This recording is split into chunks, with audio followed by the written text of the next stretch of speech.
Okay. What we do is that okay, there are a number of people who are getting sick and okay, so forth, and they say the problems, unfortunate tragedies happening. Say Kim's mother, Sid Ong Ki, 93 years old. She's sick. Okay, and so likewise, I think Siu King's sister-in-law passed away yesterday. Yeah. So likewise, there are a number of things happening, various tragedies happening here and there. Let us pray for all of them. Those who are sick, let us pray that they recover as soon. Now, those who pass away, let us pray that that they take good rebirth and meet with Dharma, meet with His Holiness the Dalai Lama, meet with the teaching on Bodhicitta, wisdom of emptiness, and then traverse the path, Kade Kade, Parakade, Parasamade, Bodhiswaha, and become the light to benefit all sentient beings. Let us pray like this for all those who are going through miseries and problems. With our mind, let's turn to page 7.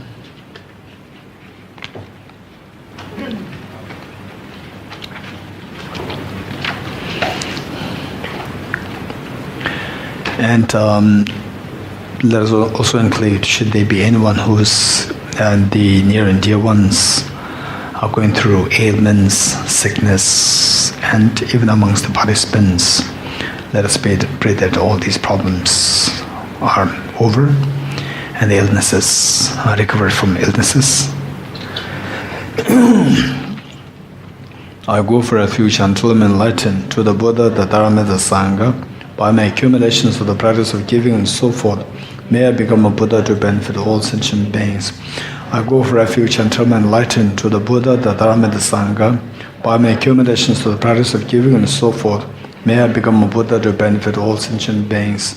I go for refuge until I'm enlightened to the Buddha, the Dharma, and Sangha. By my accumulations of the practice of giving and so forth, may I become a Buddha to benefit all sentient beings. Sanje joda zoge chonamda chanjo bardo dane gyapsuchi dage jinso gebe sonamge tola penjire sanje dubareisho Sanje joda zoge chonamda chanjo bardo dane gyapsuchi dage jinso gebe sonamge tola penjire sanje dubareisho Sanje choda soge chonam ju bardo dane gyapso sonam ge dola penjire sanje du baresho. All phenomena arise from causes. The causes are taught by the Tathagata. The cessation of the causes as well as taught by the great seer. Om ye dharma hetu prabhava hetum teshan tathagato hyavatat tesham chayo nirodha eva mati mahashramanaye swaha. Om prabhava hetum teshan tathagato yavatat tesham chayo nirodha eva mati mahashramanaye swaha.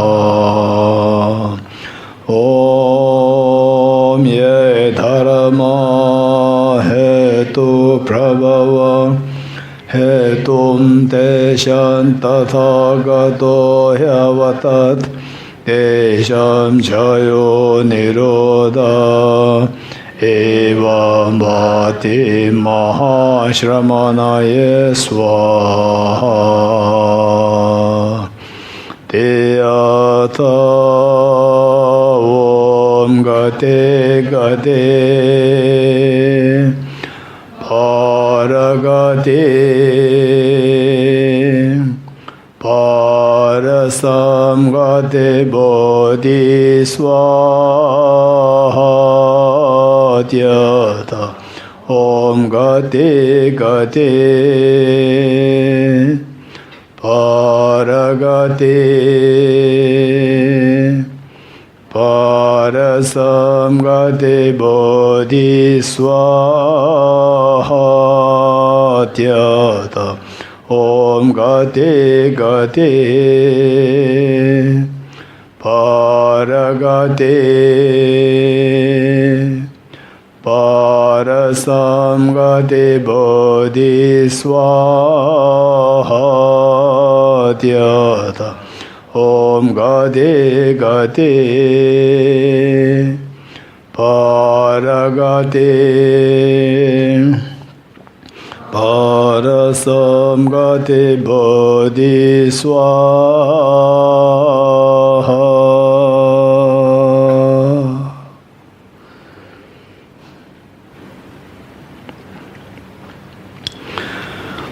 Okay.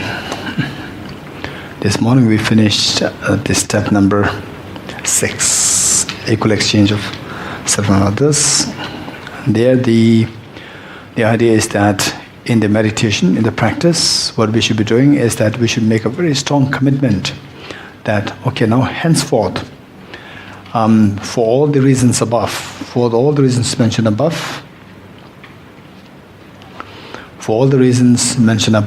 henceforth, henceforth I will always cherish others more than myself, on the ground that cherishing others is the source of all happiness, and cherishing oneself is the source of all miseries, all the pains, all the anguish and so forth.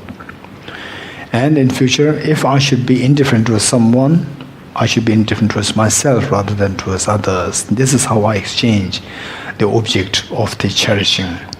The object of cherishing, which so far turns towards the self, holding the self as the object of cherishing, I will change this object towards others, meaning that henceforth I will cherish others more than oneself. Make a very strong commitment, and with the commitment, as I mentioned earlier, that just as we have many limbs, and then we have a sense of I, and then this sense of I, with this sense of I, we then look for all these limbs as mine. And if you look for a reason as to why, what is that reason? What is that the reason behind that you have a sense of belonging of these parts for yourself? Then there's no reason, because there's no one entity which actually owns all six elements, or the 5 aggregates. These 5 aggregates, or the 6 elements, they're all independent entities: element of earth, fire, water, air, space, consciousness. These are all independent entities, like 6 people put together, independent people together, and you bind with the rope, and then you give them a name, Jack, or you give them any name, right? It doesn't make any sense, because still they remain an independent entity. Likewise, what we have is the 6 elements. To speak very honestly, to speak very truly, what we have is just 6 elements, and none of the 6 elements is me. There's no I amongst these 6. Combined together, these 6 elements, they're put together by the karma, put together, and then we get an illusion feeling that I. So if this is possible, why not I create the same imputation, same mental projection of all the sentient beings as I with so many limbs. So just as when you feel that your left hand, when your right hand is hurt, oh, my right hand is hurt, and I could help to support it, I could heal it. Likewise, when somebody else is hurt, then you go to reach out to them. It's amazing. The reasoning is just the same. One, and then the very powerful reasoning is simply because Bodhicitta Deva, he said that all happiness the world contains are derived through wishing happiness for others. All miseries the world contains are derived through wishing happiness for oneself. Right? In short, this is a summary. It's a big summary of what we have covered from point 1 through to point 5. Point 1 through to point 5, they're all summarized by this verse. All happiness the world contains are derived through wishing happiness for others, and all miseries are derived through wishing happiness for oneself. And then, so powerfully, he added by saying that, what more to say of this? What more to say of the demerits of cherishing oneself and the merits of cherishing others? Look at the Buddhas and the sentient beings. The sentient beings, they have been cherishing oneself all the time, and what is the outcome? And the Buddhas, they have been cherishing others, and what is the outcome? Look at the difference. The Buddhas, they are forever happy. No miseries, they are free from miseries all the time, simply because they have been constantly cherishing others. And the sentient beings, people like us, we're constantly after cherishing us, myself, me, because of which, what's the outcome? Just look at the difference. Right? So this will tell us how the self-centered attitude, coming in the facade of guarding us, coming in the facade of helping us. Look at the difference between the Buddha and us. Why we are suffering terribly, and why the Buddha is freed from the suffering, free from all the miseries. Not only freed, he is like a sun, and we can't even see ourselves. And the Buddhas could illuminate all sentient beings. What's the difference? The difference only lies in cherishing oneself and cherishing others. That's it. From this we see that now, what did you do? Just ask yourself self-centered attitude. What have you been doing to me? So I thought that you were my best of the friends. Since time immemorial till now. You've been with me, and I thought that you are always guarding me. What have you done? What made the Buddha Shakyamuni become so special, and what made me horrible till now? It's all because of you. So now we see that it is like pinpointing to it's like fighting in the court, fighting a court case. So there, you pinpoint to the self-centered attitude, say that now look, now speak. What have you done? What good have you done to me? All the miseries, they are the legacies, they are your legacy. And the Buddha, he is freed from all miseries. He's so happy, no worries, no tension, and no faults, all because of other cherishing.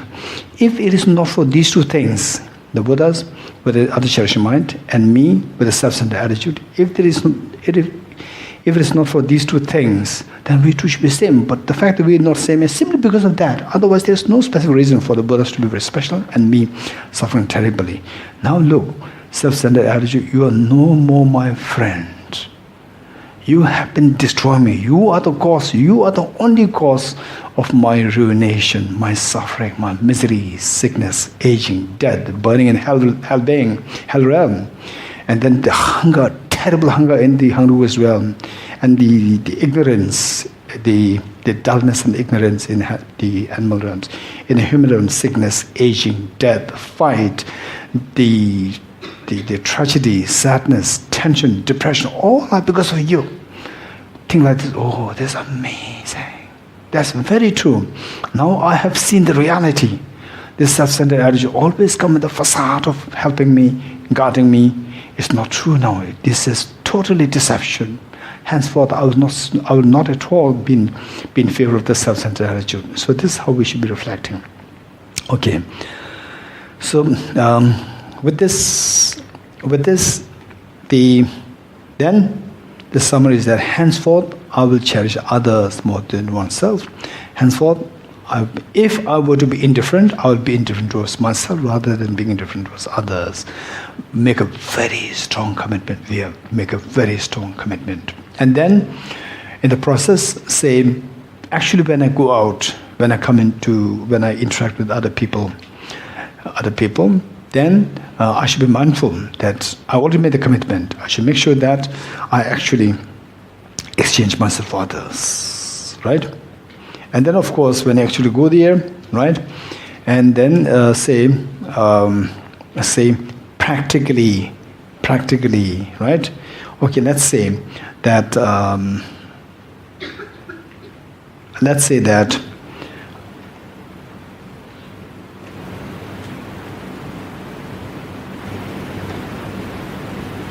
Okay, let's say that the boss and you and your other friend in the same job, and the boss has decided to fire the other person, lay off, and then you remember this practice.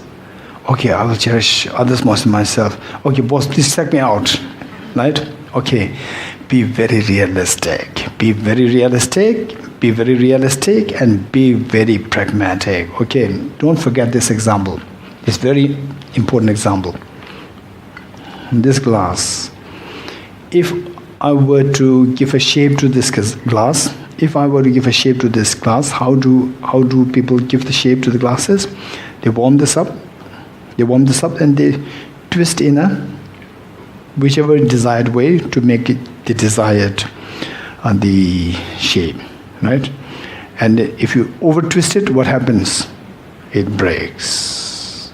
So therefore, don't over twist yourself. Be very practical. Be very realistic. How much you can do? Right? How much you can do? Okay, and the poor chicken is about to be killed. Hey, please kill me, right? Release this chicken, please kill me, right? So, okay, what I'm saying is that, can you really do that? To what extent you can do that much? Don't overdo. If you overdo, what happens? Then you will feel, say, the burnout cases. You will go through burnout cases, and then you will be overwhelmed, and then it will just put you off, and then you will never want to come back to this practice. So be very tactful. Be very tactful. In fact, the great saints, they say that, for example, like giving your organs, right? Giving your organs for others. The text very clearly said, and there is a mention of the generosity. Generosity of including your body, generosity of body and so forth, which means organs.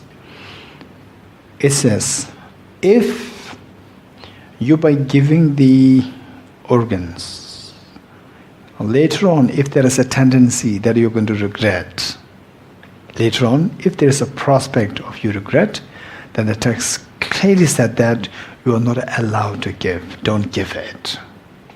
Instead, you can still practice of generosity. How? Mentally give it. Keep doing it mentally. Mentally give it. Keep mentally doing it. Keep mentally doing it. So that way, finally, they say generosity. What is the extent? What is the extent of generosity? It is not how much you give. It is how much you can give. How much you can give. Say somebody might not have any material resources, but if the person has billions of dollars, the person would be very happy to give, right? So therefore, it is not a matter how much you give, it's how much you can give. And how much you can give is the power of the willpower, is the willpower of the individual person, willpower.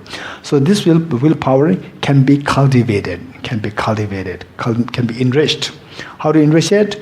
Initially, do it mentally. Mentally, think of giving your organs. Mentally, you can think of giving whatever you have and so forth. In the process, the willpower of giving, generosity, is being constantly nurtured and increased. Okay, this is very important. We should be very practical. Okay, so if we keep doing this practice and say, so this teaching we started from I think this Bodhicitta, I think 2 days ago. We started this 2 days ago, right? 2 days ago.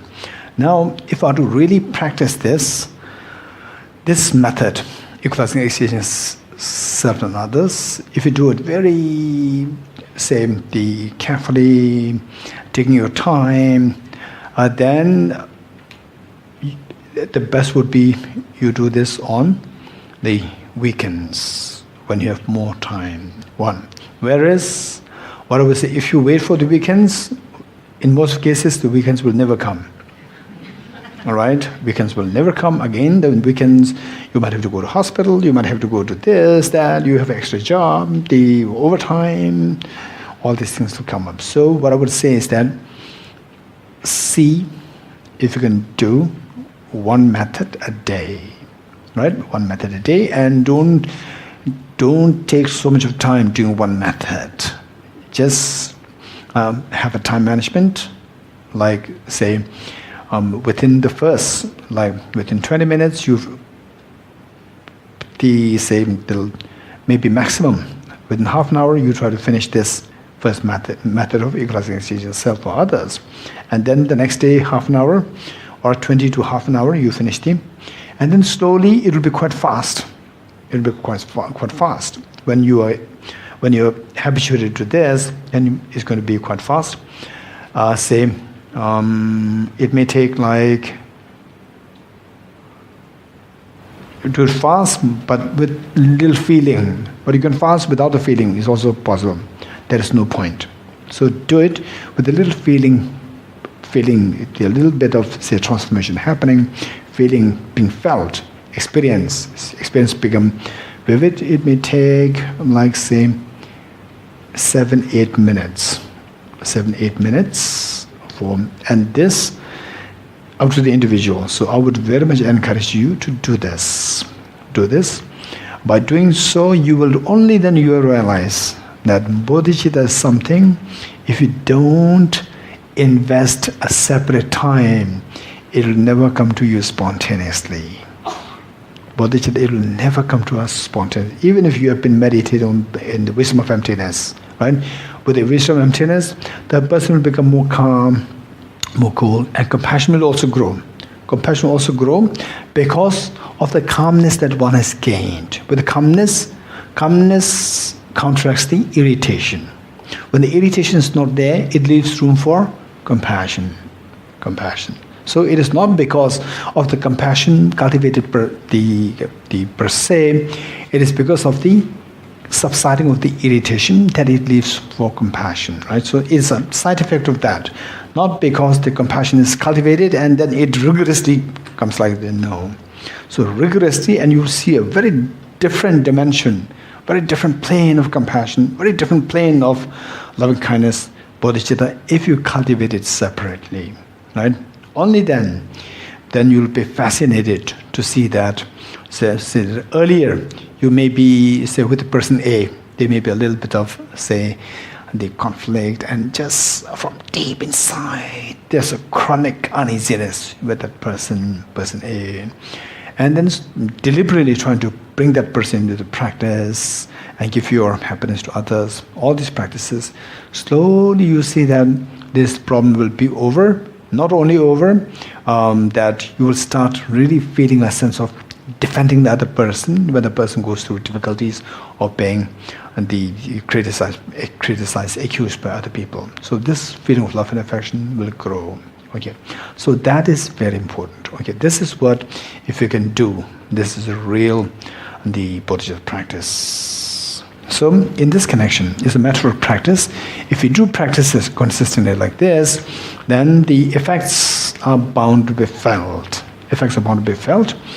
For example, say, I think which century, I'm not too sure about it, maybe like 12th century, 12th or 13th century. There was one great the Kadamba teacher, and Gyaltse Tongme Sambo, Bodhisattva Tongme Sambo. Amazing, great. The Bodhicitta practitioner. So he was born in a very simple family, nomadic family. He was born in a very simple nomadic family, and then as a very young boy, he displayed extraordinary qualities. This very young boy displayed extraordinary qualities. For example, at one point, his place was in the winter. It was terribly cold, and everyone used to have animal fur as their clothes. So Tibetans call it chuba. Chuba means the garment. And even this tiny boy also had his chuba with the animal fur. And so one time he went out for refreshing himself. Then coming back, he was naked. The chuba was not with him. And they asked him, where's his chuba? And he does not reply. Then they went out, because he's very tiny. They went out to look for his chuba. Finally, he saw his chuba on a bush. On a bush. And they wondered why he threw this chuba on the bush. They slowly took out the chuba, and they saw that there was a spider down there. A spider in the bush. And this boy, what went through the boy was that, I'm such a big as compared to this tiny spider, and I'm very strong. Still, I have to put on this chuba, otherwise I feel so cold. This tiny spider must be feeling so cold. So he gave his chuba to him. Right? As a very tiny boy. As a very tiny boy. And then, once he was being taken by his uncle, and they all knew that this boy is very special. And then suddenly there was a wind blowing. And then the boy just looked up in the sky and he started to cry aloud. He started to cry. Usually he does not cry. He started to cry aloud. And the uncle knew why he was crying. And the uncle scolded the boy, said, what a stupid boy. So this wind, the wind blows, and these things which are carried away by the winds, they are not the birds. These are the leaves. These are not the birds. Then the boy just stopped crying and started to have, joy. So the boy was crying because worrying that these leaves which are carried by the wind were the birds, poor birds who could not escape. So he was worrying, he was so sad. And the moment he realized that these were the leaves, he was so happy. Right? So these are the spontaneous display of compassion as a result of the practice in the former lives. Right? Okay, in this life, then he became a great, great practitioner. And his commentary, I'm not too sure whether his commentary on Bodhicitta on the entry at the guided Bodhisattva of life, I'm not too sure whether it is in English. But his commentary is one of the best commentaries available on guided Bodhisattva of life. So this is, if we practice, we'll also become like that. Okay, next step. What step? Step number 7. What is step number 7? Special recollection of the kindness of others. Okay, special recollection of the kindness of others. Okay. Now, anyone who likes to tell me or share with us as to when you practice bodhicitta, when do you find it most difficult? Most difficult towards what? Towards what? You feel it most difficult to practice bodhicitta towards a certain people, or at a certain time, or in certain places, or what? Any idea? Anyone who likes to share with us? Towards some people? Towards nasty people? Right? Okay, with the exception of this person, right? May I become Buddha for the benefit of sentient, except this person. Okay. So look.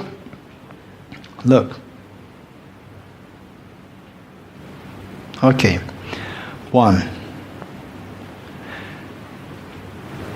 Do you agree with me? This is very important. Do you agree with me that the small child, when the child was born, day one, the child loves his or her mother the most? You agree with me or not? Hey, don't just say yes because he said yes. Right? Day one, the child was born, the child loves his or her mother the most. Do you agree with him? If you don't agree, just say, I don't agree. Feel free. Don't agree. Very good. Speak your mind. Okay, now tell me, this child, when will this child become like so affectionate, so loving towards the child, towards the mother? When? Around like what age? When he or she become a mother or father. No, what I'm saying is, say we at this age, if your mother says, okay, I'll have to go to meet my brother for say 2 days. Then will you cry? You will cry. You will not cry, right?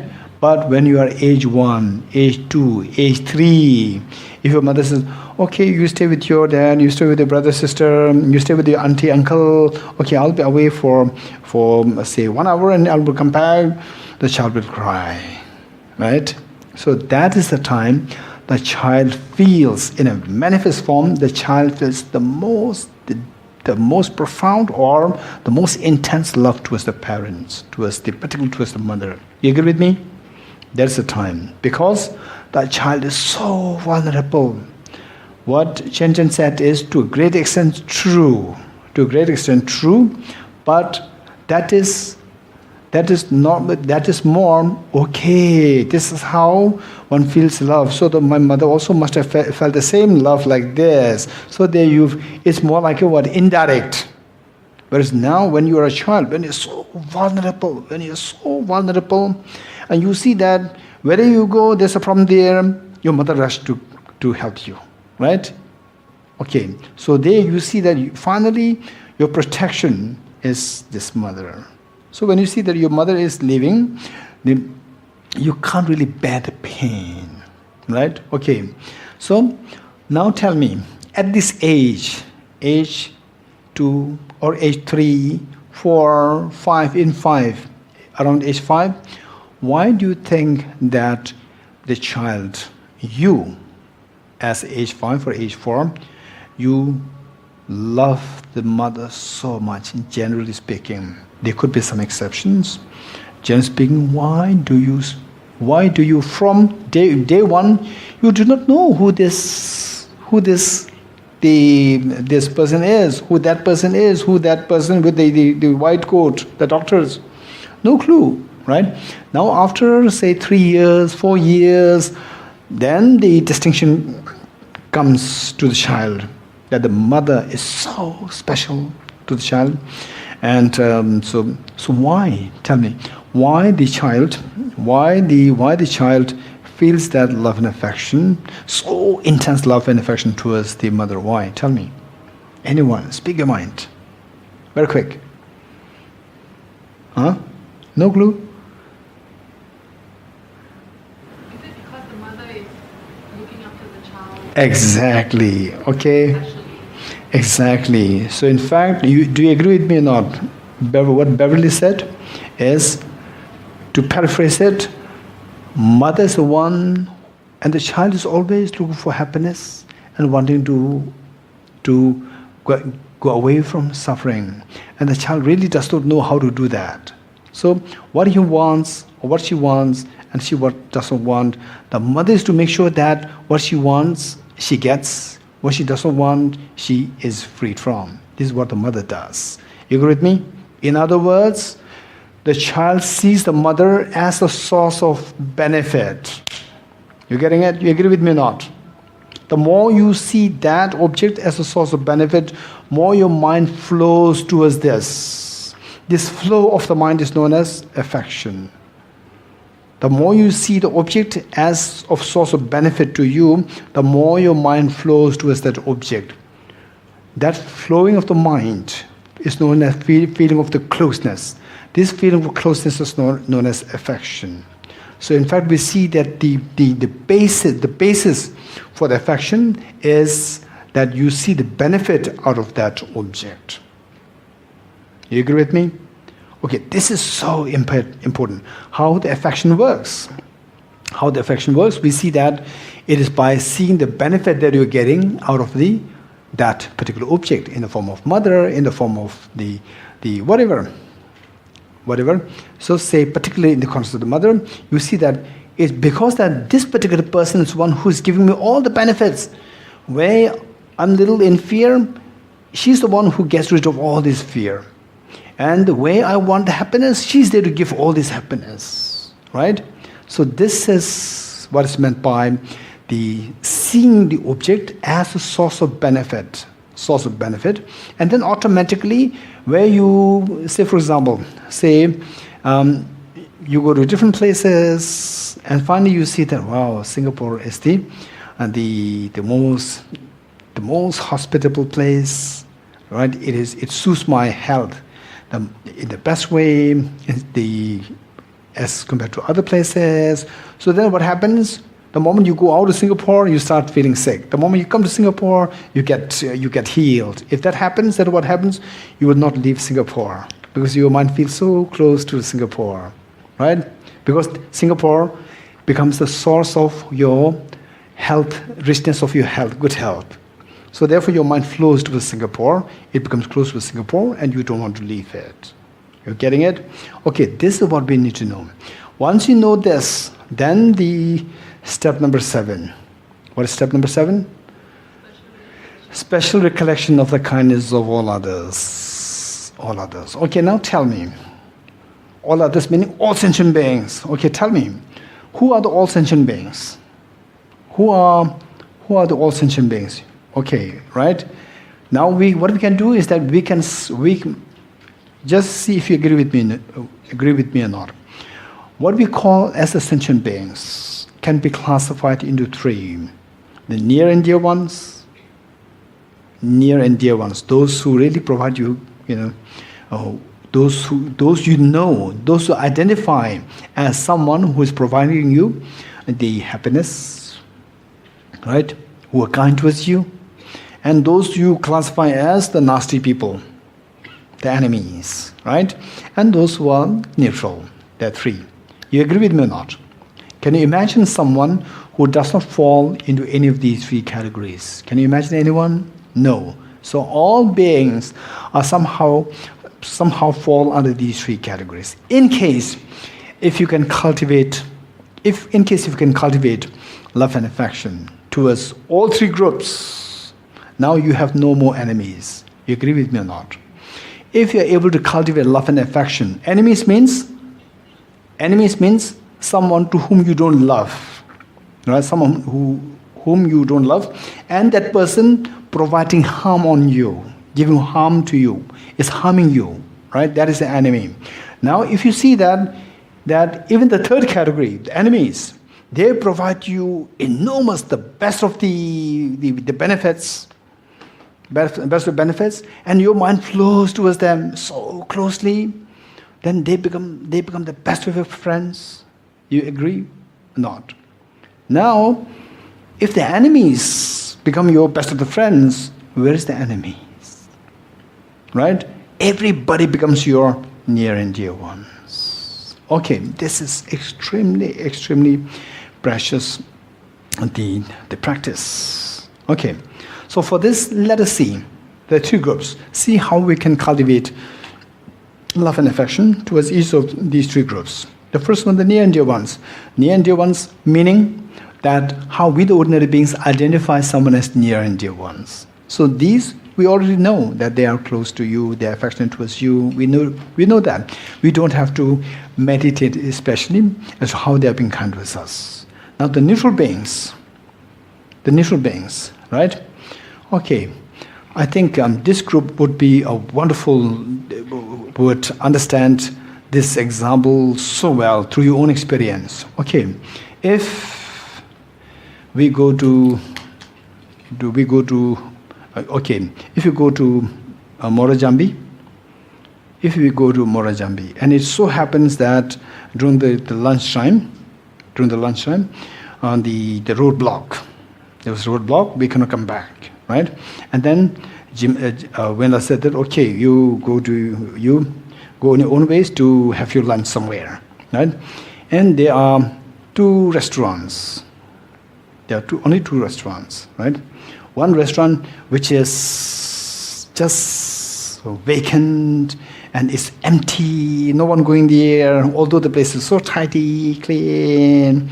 And one so busy, all the government officials are on their place, all the dignified people, they're all just so busy there, while they know that other restaurants also there, but they are not going there. So, okay, now tell me, which of the 2 restaurants you will go? Huh? The busy one or the empty one? Because of experience, right? Why you are not going to the empty one? Because food poisoning, all these things are possible, right? Through your own experience, right? Through your own experience, food poisoning, all these things can be possible. The fact that the local people, they know which is a better restaurant. And particularly the decent ones. Decent ones, they are more educated. They are more educated. They know about health. They know about the water, cleanliness, and so forth, right? So when they go there, you also go there. Okay, do you know the local officials who go there? Do you know them? Know them? Are they near and dear people? Your mother, your father, and so forth? No. Are they your enemies? No, they are neutral people. Because of the neutral people, you are saved. You know which restaurant to go. It is their kindness that you don't have to go through the another stomach problem. Right? It is because of their kindness. Right? And how many of you sometimes take MRT? How many of you? Okay, most of us, right? Most of us, we take MRT. Okay, in MRT, what do you think? MRT, suddenly you go into the MRT and you see that it's only you and everyone else already left, somehow left, or no one entered there, and in this compartment, you are the only person. Would you be, wow, now MRT all belongs to me. Now I'm the only one, I can relax, or you will have a fear. You'll have a fear. You'll have a fear, right? You'll have a fear. Okay. If you don't understand this, it's very easy. If you don't understand this, it's very easy, right? Okay, when you go to some other places, not in Singapore, in other places, quite dangerous places, go there and take a taxi. Yourself go there, and in a very remote place, you stop there and stay there for 1 hour. It's good enough. Just yourself, right? Yourself, and then see what's the experience like. So much of fear will come to you, right? So much of it. In fact, once I think I was coming from South India to North India to receive teaching from His Honours on a train, and suddenly towards the end of the junction, then almost the whole the train bogie, we call it the bogie, the compartment was almost empty. 1, 2, so scary, so scary, so scary. Anybody can come anytime and rob you, and they will kill you and then throw you and then finish. Very scary, and particularly even the train, the metals, they are so gross, right? And they're so scary, and plus they make me even more scary. By yourself, it's very scary. But whereas in MRT, there's how many people are there? 1, 2, 3, 10, 20. How many people? So many. The fact that you don't have to worry that anybody will come to strangle you, rob you like this, is because there are all these people around you, right? Right? So this is, and do you know these people? Do you know these people? You don't know these people. They're all neutral people. They are not your enemies. They are not your close, near and dear ones. They're neutral people. Because of the neutral people, that you are at peace. At peace, and you can go to the MRT without any problem, right? Okay. So, and then we see that the neutral people, from that point of view, they are so kind. They are so kind to you. They are so kind to you. Okay. Okay. So,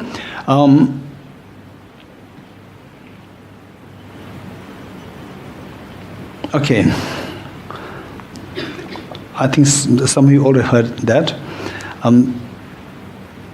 The benefit, right? Okay, it's too much digression. You want to hear it?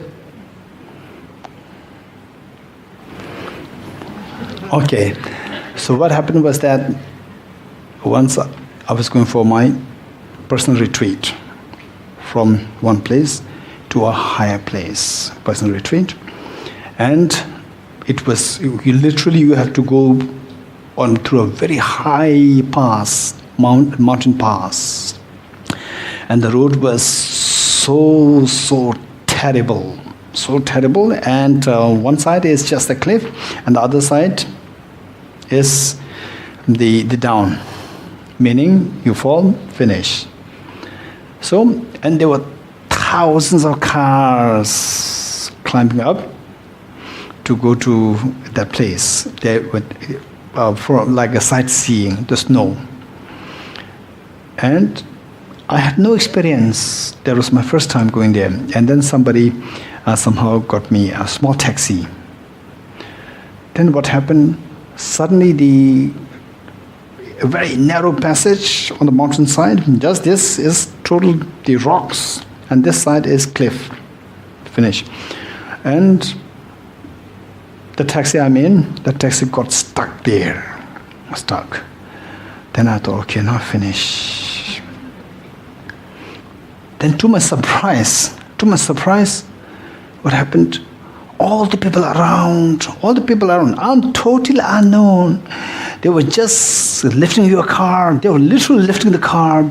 10 to 15 people, they lift a car. And they're all talking to each other, smiling, very nice to each other, and nobody frowning at you.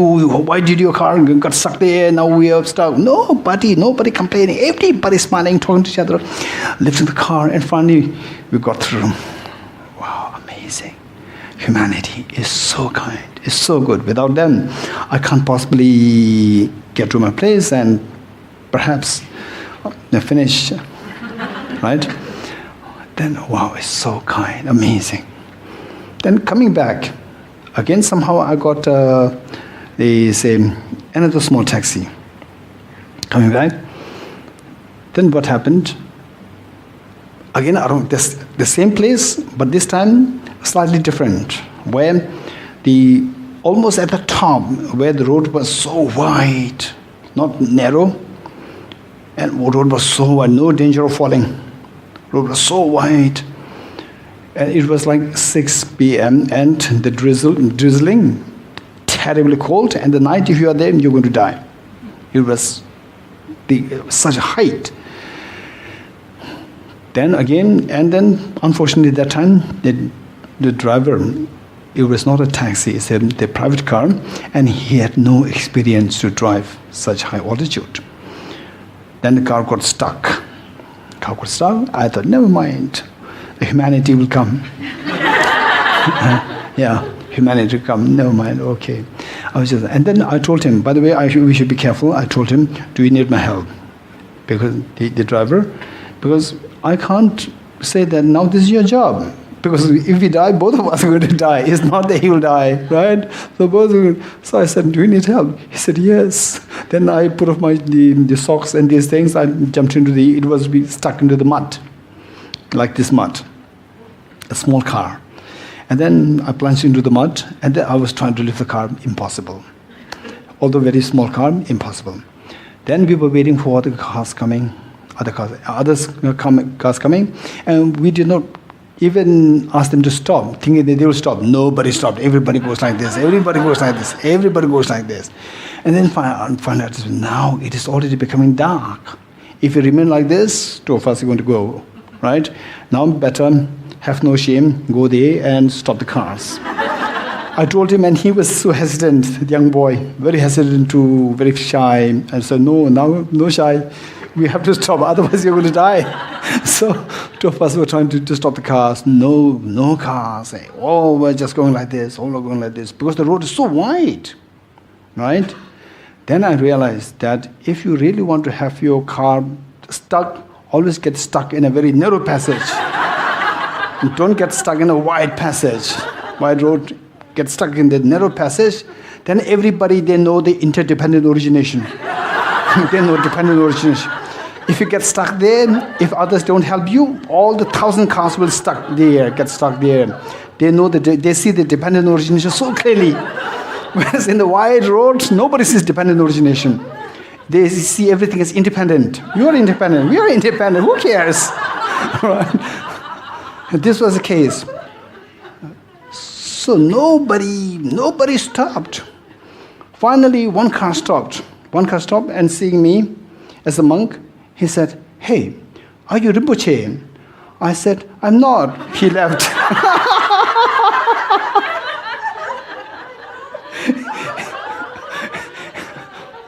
So for him, dependent origination was Rinpoche, not with other monks or not other people. He knows dependent origin at that level. Okay, so what I'm saying, this is more like a digression. So the thing is that, say, how we are so interdependent. When the interdependency is so visible, automatically then feeling of empathy, compassion, all this is automatically flows. So therefore, we see that it is by dependence on the, say, the neutral people that we feel, say, that we are so comfortable, right? For example, let's say the MRT, right? If you are to really have your own MRT with so safe, right? Without these neutral people, either you have to have the bodyguards with you, because in such a big van, right? Anybody can come and rob you, right? Anybody can come and rob you. So for this, we need to have, say, bodyguards and so forth. The fact that we don't have to have the bodyguard, even whole purpose of having bodyguard is accomplished, fulfilled by all these neutral peoples around you. Although you don't like, all these the people around you. How I wish all these people are not there with me, so that I can have a seat. We think like this, but it's an illusion. If you think very carefully, they are so kind. It is because of them that you feel so comfortable and you feel so safe, right? Okay. For example, let's say another example. Let's say, say the food that we, for example, the lunch that we had. The lunch that we had. What did we have? What did we have? What lunch did you have? Huh? Porridge. And what else? Porridge, noodle, rice. Okay, let's say one plate of lunch. If you think very carefully, this lunch came from all the ingredients, and the ingredients came from the various farms, right? Farms, and the ingredients. How many ingredients are there? Then accordingly, there are so many farmers involved. If you think very carefully, just for one plate of food, how many farmers are connected, right? How many farmers are connected? And these farmers, the ingredients, the crops from the field went to the factory, not flying. They went by road, right? By road. By road means they should be the road. And the road, so we see that even in the morning, we felt the heat, right? We felt the heat. And what would that be like? Where would that be like? Now, like, say, at 2 o'clock, at 12, and particularly in the month of May, what's the temperature like? And there was no AC outside hanging in the air for the people who are making the roads, if you think very carefully, right? And the people who are making the roads under such a scorching sun, they must be poor. If they are rich, they will not be on the road without AC. They will not do that. They must be poor. The poor means they don't have the facilities for the maids to take care of the children. The children must be around with them, right? And most of them must be very uneducated, which means the children must be around them. And the children, they are exposed to this scorching sun, right? And how many children must have died, if you think very carefully, right? And then see the trucks which brought all these crops to the factories. These trucks are made of the metals, and the metals, they come from the metal ores or the mine, right? And then who actually were in these mines, particularly in those days and in the poorer countries? No facilities at all. People have to go there and then oftentimes collapse and people die, right? So this is how they risk their life. And finally, all these things, the trucks, the road, the factories, everything became the proper. And then this is how the plate full of food came on a table, right? If you think very seriously. And the people, there must be someone who to sell these things. And the cooks who are involved there to actually prepare them and so forth. And then all these people involved, they have to eat something. Again, their food also connected. we see that millions and billions of people, they're connected over the period of ages, over the span of time and in space. How many people are connected and we enjoy this food, right? We enjoy this food. Okay, so if we think like this, then we see that without these millions of hands, I can't possibly really enjoy this food. So it's the kindness of these people that I'm having this food. Likewise, my clothes, the table, the hall, the speakers, then the AC, then the lights, all these things, how many? Just multiply. One item multiplied by millions and trillions. One item multiplied by millions and trillions. How many items we're connected with? So many, hundreds of thousands of items we're connected with. So all these people connected. And do you know these people? Do you know these people? We don't know them. Are they your friends? Are they your enemies? They are not. These are known as the neutral people. Only through the kindness of these neutral people that we are benefited. If we think very seriously, right? If we think very seriously, then we see that we feel so affectionate, very close to them, because I am receiving benefit from them. This child, he feels so connected, so affectionate towards the mother, because he or she feels the benefit from the mother. So when we feel the benefit coming from these neutral people, right, then we start to feel affection towards them, feel compassion towards them, loving towards them. Okay, now one dilemma is that we may think that, oh, I paid for it. Okay, so let's say, right, and how did you pay? Did you go to pay each of the farmers there? Did you go to pay everything so convenient? And who made all these things so convenient? Right? Who made all these things so, say, then bank transaction, the bank people should be there. Right? And nowadays not much of bank people. But who made this without the people who made the connection, all these things so convenient? Earlier, there were all the bank people involved, and then some people who are into IT, they were thinking more how to remove this job and make it the machine. How to make this machine. So these people who are thinking on the basis of the people actually working there. Right? So it is through a very slow process of development that then what is so sophisticated today came into being. It's not that suddenly the machine is brought from another galaxy and put here, and then, okay, now everything become very mechanized or, say, the digitized. No, it's not like that. It's not like that. Then, if we think that if this is what I very seriously think, for example, say, I have a thermos, a small thermos, which I'm using. So this thermos, right? Okay, let us deal with the other issue. I paid that one a little later. So let us say, first let us flow our mind without any question, right? Say this thermos,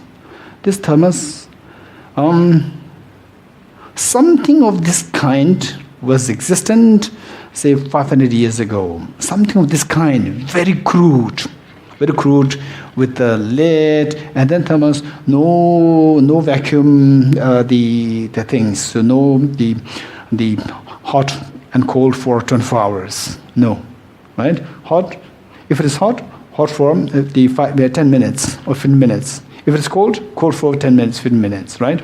So something of this was existent, and the design was totally absent. We cannot, it's just very crude. Hammer hit, right? Something like that. Now it's very sophisticated. So if I were to make this by myself, I need a very sophisticated machine. So this machine will cost me at least like a few, maybe if not billions, maybe for sure, maybe $1 or $2 million dollars. And this would cost me this much, $1 million. How can I pay just this much amount for this, right? And then I don't have that skill. I have to hire the other people, right? If you think like this, it's so sophisticated. Now, why does it become so cheap? Because there's mass production.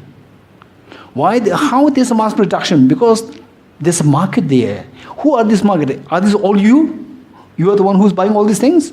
Or there are other people buying? there are other people buying. Because there are so many thousands of other people buying the same product, mass production is only then possible. And because of which, then things become very cheap. So now even for you to get this for like maybe what, $20 Sing dollars or $30 Sing dollars? This says $30 Sing dollars. For $30 Sing dollars, otherwise if I have to really make it like this, I have to pay like billions of Sing dollars. Now I'm getting just for $30 Sing dollars. Why? Because of the mass production. Why mass production? Because there are so many people who are buying the same product. Had it not been for them, then for me to get this, I have to at least pay a few $1 billion. If you think like this, all the facilities that we enjoy, all the facilities they enjoy, they're all because of the mass production and because of all the... Do you know all these people who are buying the same product? We don't know them. These are known as the neutral people.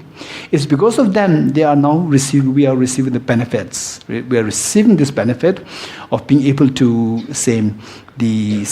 utilize, have the opportunity to use these things which will otherwise cost you just so much. Even the kings and queens, 1,000 years ago, they did not have such a thermos, 100% guaranteed. Even the kings and queens, they do not have the AC. No, they have to have this fan, manual fan. Right, manual fan. And manual fan is, of course, not as effective as this. And if you don't believe, go to Delhi. Go to Delhi, 47 degrees centigrade. And then you use the manual fan. Right? Forget about the manual. Even the fan, the proper fan doesn't work there. We need AC. So how come that we are getting such AC? And in those, even they have money. The kings, they have the gold, silver, everything. The whole nation is their property. The whole kingdom is their property. Still they cannot have these things. Right? How come that we can enjoy these things? It's because of the slow evolution development, slow development happening. Slow development means they are the early people involved. Right? These thoughts, and then the commercial status, the market, and slowly it developed to this extent. Now, because of all these millions of people over such a large extent of time and space, that now we are able to enjoy all these facilities. So do you know who all these millions of people are? We don't know them. These are known as neutral people. It is only because of them that we are able to benefit these things. So we reap so much of benefit out of these neutral people. If you think very seriously, we start to feel so close to them. Right? Okay, how many of you want to have a privacy? How many of you are a little fed up with being crowds and these things? How want to have privacy? Most of us want, right? If you want that, right, go to some remote place for, say, you don't have to sit for 1 month. Sit for 2 weeks, right? And I'm dead sure that of the 60 people, right, 60 people within 1 week, the 30 people minimum 30 people say that, please let me go back to Singapore. Right? And then the remaining 50, 60 will say that, okay, you may not say anything, but the moment you meet someone else, you feel like talking. What a joy comes to you when you see another human being. If you do like to experience that, it's a very pleasant experience. You want to experience that? You must go to the very high altitude where human beings are so rare to find. You sit for retreat there, right? I said for the retreat there and seeing another human there. I don't know what's really happening there. There was such joy coming. You just feel like talking. So pleasant, so nice. It's amazing. Just to see another human being, right? Because we're social animals. So from there we see that we don't feel this loneliness now is because of the presence of other human beings. Even that, do we know all these human beings around the Singapore? We don't know them. These are neutral people. So if you think like this, these are the things that we need to be very creative and we need to include in the meditation. These will slowly make us feel that what really makes me feel so affectionate towards my mother? Simply because my mother provided me with my benefit. Now these people, they benefit me so much. My mother gives me what? Say what? So he gives me food. Right? Food worth this rupees. Now this single item here, This is, if I were to get it without these people involved, then I should pay them billions of dollars, which the kings even did not have the opportunity, have the facility, have the honor of having such a thing, right? They would feel it honor. Perhaps this will be, say, one of the most precious item in the world. If this existed 2,000 years ago, this thermos will be one of the most precious items in the world. It's like a magic, right? Hot water for 24 hours, cold water for 24 hours. Nobody in the world has it, right? So that way we see that if we think very seriously, this is how we start feeling the benefit coming from the neutral beings. And every once in a while, you have to go back to what makes you feel connected to your mother? What makes you feel so affectionate towards your mother? Because of the benefit that I'm getting. The same thing I'm getting much more benefit from the neutral beings. Then your feeling of closeness, affinity toward them will automatically grow. This is so precious. Okay. What next? The enemies. The next is enemies. Okay, right? Okay. How many of you feel so grateful to enemies? Oh no, please don't talk about it. Enemies, grateful to enemies, it must be crazy. Okay, right? Okay, let's see. This is so important. Finally, what do you want? Don't forget this. Whether you practice your compassion towards the enemies or you don't want to practice, it doesn't matter. First of all, don't forget. In the first place, what do you want? What's your answer? I want happiness. Don't forget it. I want happiness. Right? And what don't you want? I don't want suffering. Right? Okay, don't forget this. Now, if you really love yourself, don't forget these two things. Be kind towards yourself. I love my mother means be kind to his mother, right? Oh, I love my children, be kind to his children. Likewise, if you love yourself, be kind towards yourself. One. Number two, oh yes, I should be kind towards myself. So I like Coca-Cola. Then you already are very diabetic. Oh, Coca-Cola, I should be kind towards. Let me enjoy. No. The second is be wisely kind towards yourself. Number one, be kind towards yourself. Number two, be wisely kind towards yourself. Don't forget these two things. These two are the main premises on the basis of which we are going to work with the cultivating compassion towards the enemies. Okay. Be wisely kind towards oneself means, for example, if you have a tumor inside your heart or whatever, if a tumor, then oh no, I don't want to go through surgery. Oh, the tumor is terrible. It's huge. You have to go through surgery. Oh no, I don't want to go through surgery. Okay. Which means I don't want to go through surgery because I'm kind towards myself. I don't want to inflict pain on myself. But be wisely kind towards yourself. If you don't undergo through this surgery, then your lifespan is going to be much shortened. If you go through the surgery, then you'll be fit and fine. Okay, then what will you choose? If you are to be wisely kind towards yourself, what should you choose? Go through surgery. You getting it? Okay.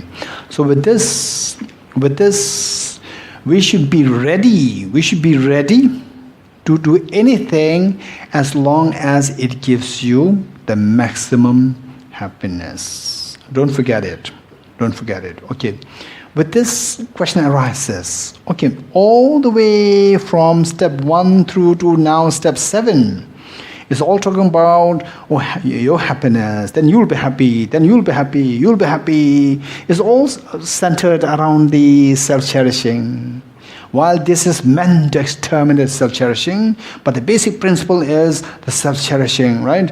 Oh, if you do this, then you'll be happy. The neutral people, they're so kind to you because of them that you benefit you get all the benefit. You are happy. So my happiness all the time. Okay. So this is a dilemma. How to solve this dilemma? This is a question. This is a very serious dilemma. On the one hand, all this practice is designed to exterminate the self-centered attitude, knowing that self-centered attitude is the one which attracts all the miseries. On the other hand, When the whole the process is designed, or the basic principle that if you do this, then you will be happy. If you do that, you will be happy. So there's always self-centered there, right? So how to resolve this dilemma, this question? Okay, this is a very serious question. Don't forget this. The great Tibetan masters, practitioners, the great Tibetan practitioner masters, they said one thing. Buddha uses the spear of ego to kill ego. Buddha uses the spear of ego to kill ego. Right? So our ego, our self-centeredness is what is to be exterminated, is to be killed. Our self-centered attitude is to be killed or exterminated. But the weapon that we have is only self-centered attitude. What we have, we are so expert in self-centered attitude. We are so professional in self-centered attitude. Right? We only know self-centered attitude. Now, if there is a weapon to kill self-centered attitude, the only weapon that we have is self-centered attitude. So the Buddha asks you, what do you want? What is your answer? I want happiness. We never say that, oh, the others need happiness. We never say this. You say, what do you want? I want happiness. This is our answer. So which means self-centered attitude. So the Buddha uses this self-centered attitude that you have, is so skilled. The Buddha uses this self-centered attitude that you have, right? And then the Buddha used it in a very tactful way so that this self-centered attitude is used to kill the self-centered attitude. You're getting it? How? The Buddha said, what do you want? What is your answer? What do you want? I want happiness, right? And the Buddha said, yes, you will get happiness, sure. Right? Actually, this is self-centered. So now the Buddha has to kill this self-centered attitude. So the Buddha said, are you sure you want happiness? Yes. What degree of happiness do you want? 2%? 10%? 50%? Or 100%? What degree of happiness do you want? What is your answer? If possible, 100%. Right? Okay. Are you sure? Right?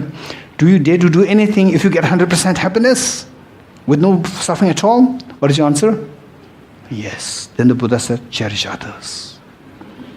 Only if you cherish others, you will get 100% happiness. Then reluctantly you do it. How many of the people in the hospitals, when they go to surgery, wow, they go dancing. How many of they go? No, everyone is so demoralized, reluctantly going there. You agree with me or not? Okay. It's a huge surgery. When the huge surgery is done, nobody likes it. Likewise, to cherish others, all motivated with a self-centered attitude, and suddenly Buddha said, cherish others, right? For what? For your own happiness, 100% happiness, right? Are you sure cherishing others will give me 100% happiness? The Buddha said, yes, it's 100%, right? Then what? Yes, for my own happiness, I'll have to cherish others. Then you go to cherish others reluctantly. Cherish others. How reluctantly? Right? We have to give the reasons. Right? For your happiness, we don't have to give reasons. Right? We don't give Coca-Cola straight away. Right? This will give you the good taste and this will be nice for you. No reason required. It's so direct. For cherishing others, we have to give reasons. Okay, you have to think of the near and dear ones, neutral beings, the enemies, right? We have to think like this. And for the neutral beings, they are so kind to you because of this. Enemies, they are so kind to you because this. Only then you feel, I see, okay. Right, then we slowly go. It's not spontaneous, right? Okay. So, the Buddha said, you have to go, you have to cherish others. Then so reluctantly, you know, with all the reasonings given by the Buddha, not because he is a Buddha, because the reasons are given, and the reasons are so convincing, but you self-centered attitude says, no, then you reluctantly do it. Then what happens? You see that the more you cherish others, the more you are happy. You're getting it? Okay, the more you cherish others, what happens? More you are happy. The more you are happy, the more you feel the gratitude towards others. The more you feel gratitude towards others, more other cherishing becomes. right? Again, because you cherish others more, again you get more benefit, more happiness. The more happiness that you get, the more profound gratitude that you feel towards others, right? Okay. Do you agree with me? Do you agree with me that, say, a mother and a son, mother and son, and initially, how this young, tender son became so affectionate towards the mother? Because he gets maximum benefit from this mother. You agree with me or not? You agree with me? Okay. Now he feels so close towards the mother. Now imagine, the son is already aged like, say, 24, 25, 26, 27, 28, like this. And suddenly the situation is such that there is a robber entered the house, and the robber is there. You could see the prospect of the robber, say, killing or say, beating your mother. Then what will the child do? In most cases, the child will sacrifice himself to fight with the robber, right? Even if he's to die, he'll be ready to die. You're getting it? You agree with me? Okay, now let us, with this scenario, so this child initially, what made him to sacrifice his life for the mother? Because he loves the mother so much. What made him to love the mother so much? Because since childhood, he received the maximum love, maximum benefit from the mother. So initially triggered by self-cherishing. I received the maximum benefit from this. So this people call as my mother. So I love my mother so much. This is how it started. Then slowly it becomes so intense. Your gratitude towards the mother, it becomes so intense that you are ready to, you cherish the mother more than yourself. How do you know this? Because you are ready to die for your mother. You're getting it? Okay, so this is how it works. Initially triggered by the self-centered, started with the self-centered attitude, then gradually it will change into the cherishing mind. Likewise, so it is just through this process, of how the affection grows. And as the affection becomes so intense, then you are so ready to even to give your life for others. When you dare to give your life for others, who you consider as more precious, you or the others? Others. So initially we started with the self-cherishing, then you entered with cherishing others. You're getting it? Okay, this is very beautiful practice, very beautiful practice. So this question, this mechanism, how the self-centered attitude started with self-centered attitude, eventually will enter into the other cherished mind, very intense other cherished mind, how it works. We must be able to explain this. If you cannot explain this, right, then if you go there, if you go to someone else, hey, the practice of Bodhicitta is nice, and then they will ask you how it is nice, or because it is how to cherish others. Why should I cherish others, right? Because it will benefit you. How does it benefit me, right? And then you have no answer. Nobody will buy your what? Nobody will buy your reason. Nobody will buy your say what, the lecture on Bodhicitta, right? Okay, so therefore this reasoning must be there, and then not only for others, you will also be so convinced. When you are convinced, then your practice becomes so easy. You just feel like doing it. Okay, now the third one, which is the enemies. Okay, enemies. Okay, tell me. So all these things these are all analytical meditation. These are all analytical meditation where we should be as creative, right? Where we should be as creative. Okay, say.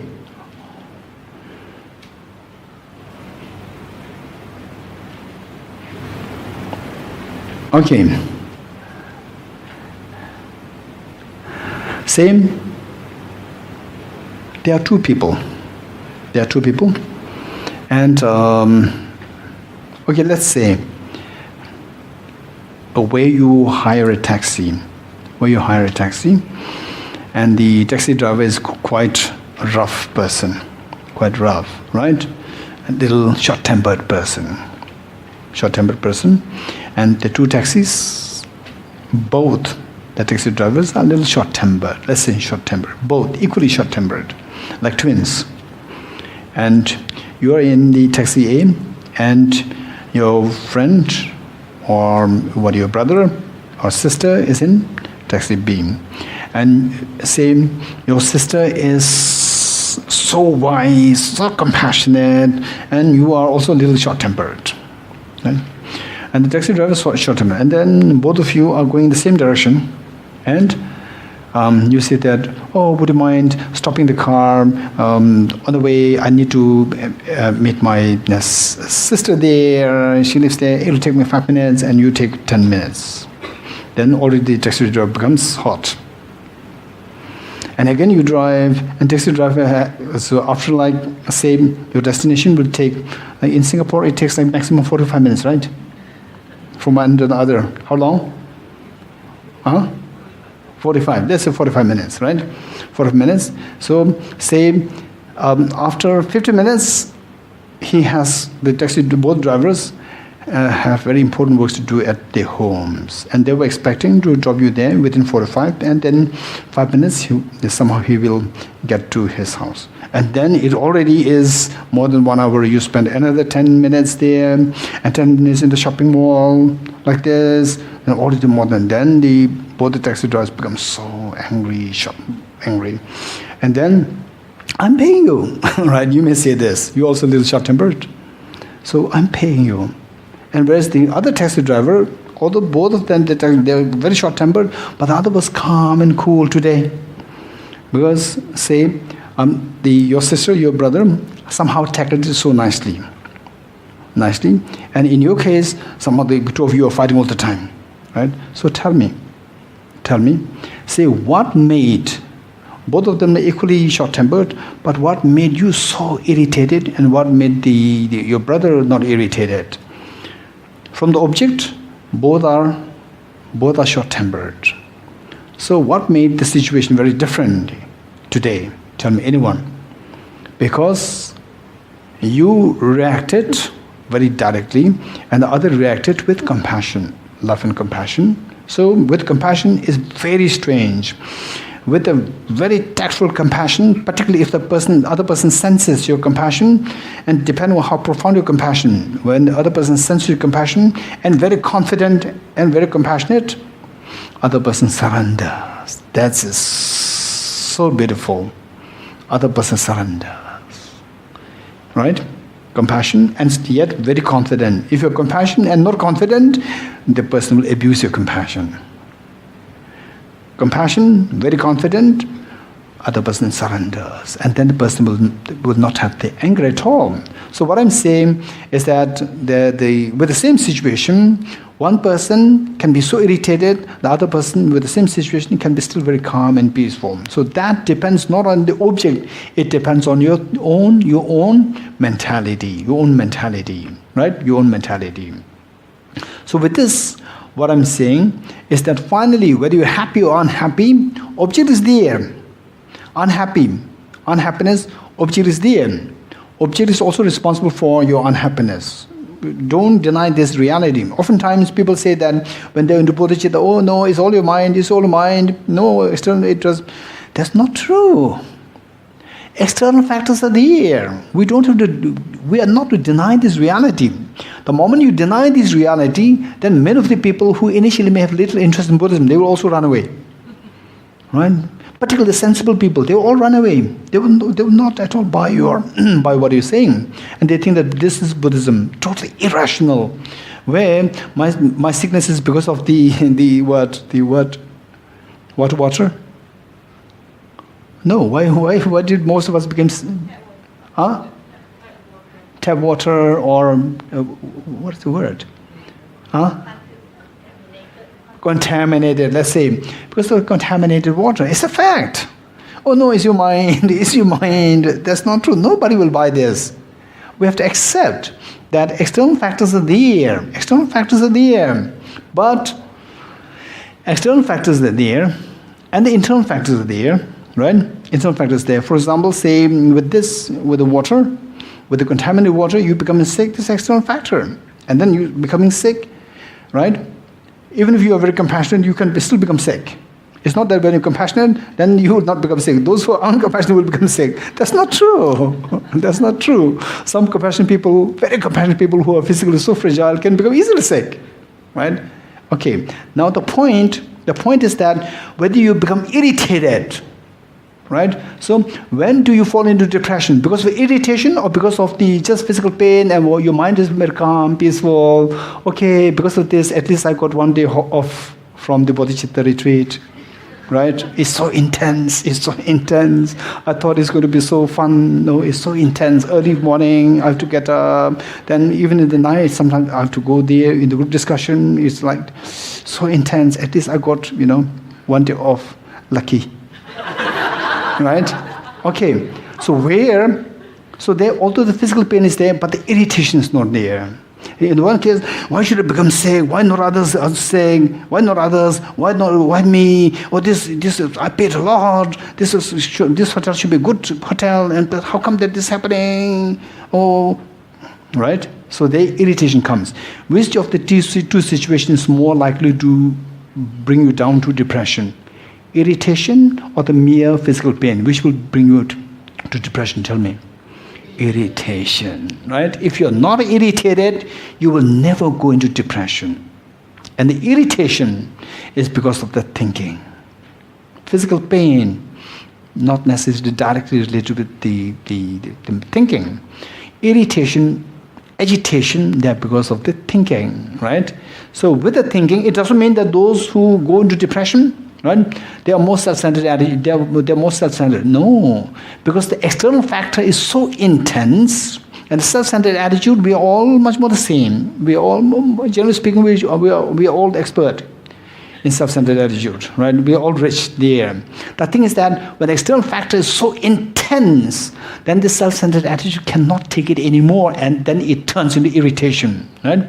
So where, in some cases, the external factor is better, because of which the irritation did not, the self-centered attitude did not really get the opportunity to burst you into irritation. Right? It's just a matter of time. It's not that those who go into depression, they are more self-centered attitude. That's not true. Okay, what I'm saying is, in any ways, we all have the tendency to become irritated, agitated, and depressed. This is all because of the internal thinking. Right? Internal thinking connected with external factors. We have to admit the external factors' contribution. That we have to admit. Now, don't forget this. Sound of a clap.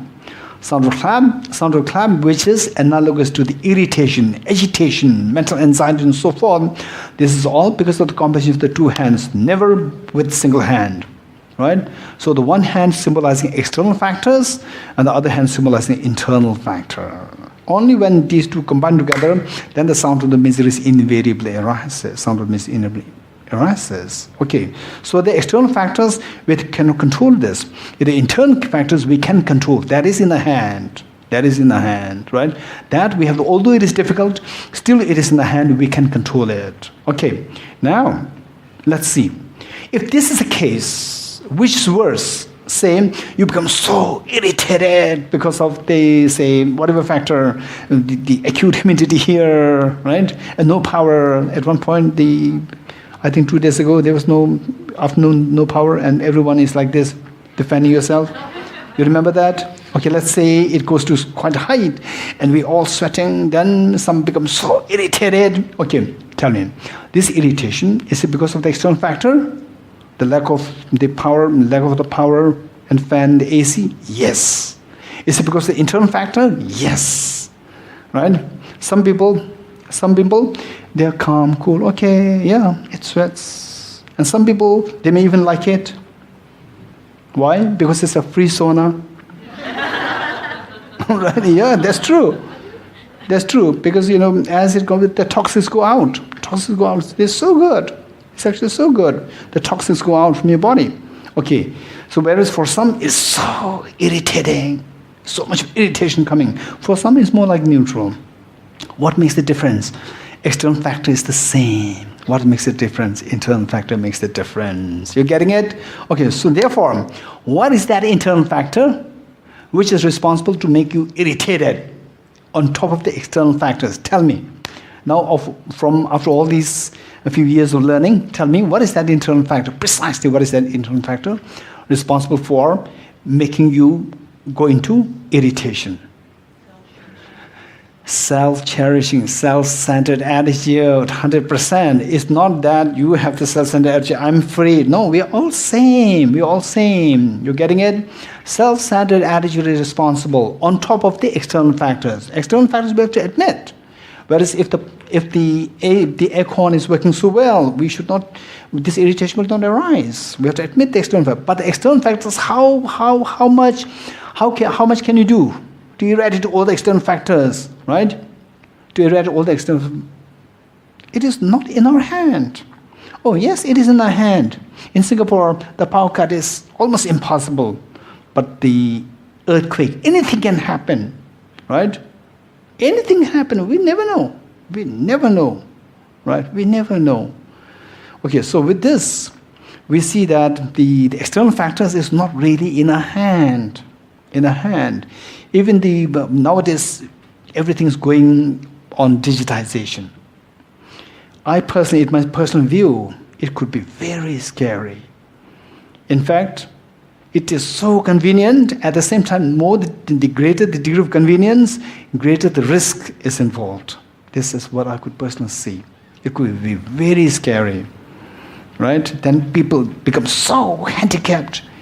So back before the digitization, all these things, right?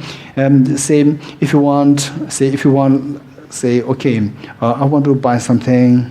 And then I go to the bank is closed, the machine doesn't work, ATM doesn't work. It doesn't matter, I have a little bit of cash there. You go there. But now suddenly if everything turns to the digitized version, what do you call it? Cashless, right?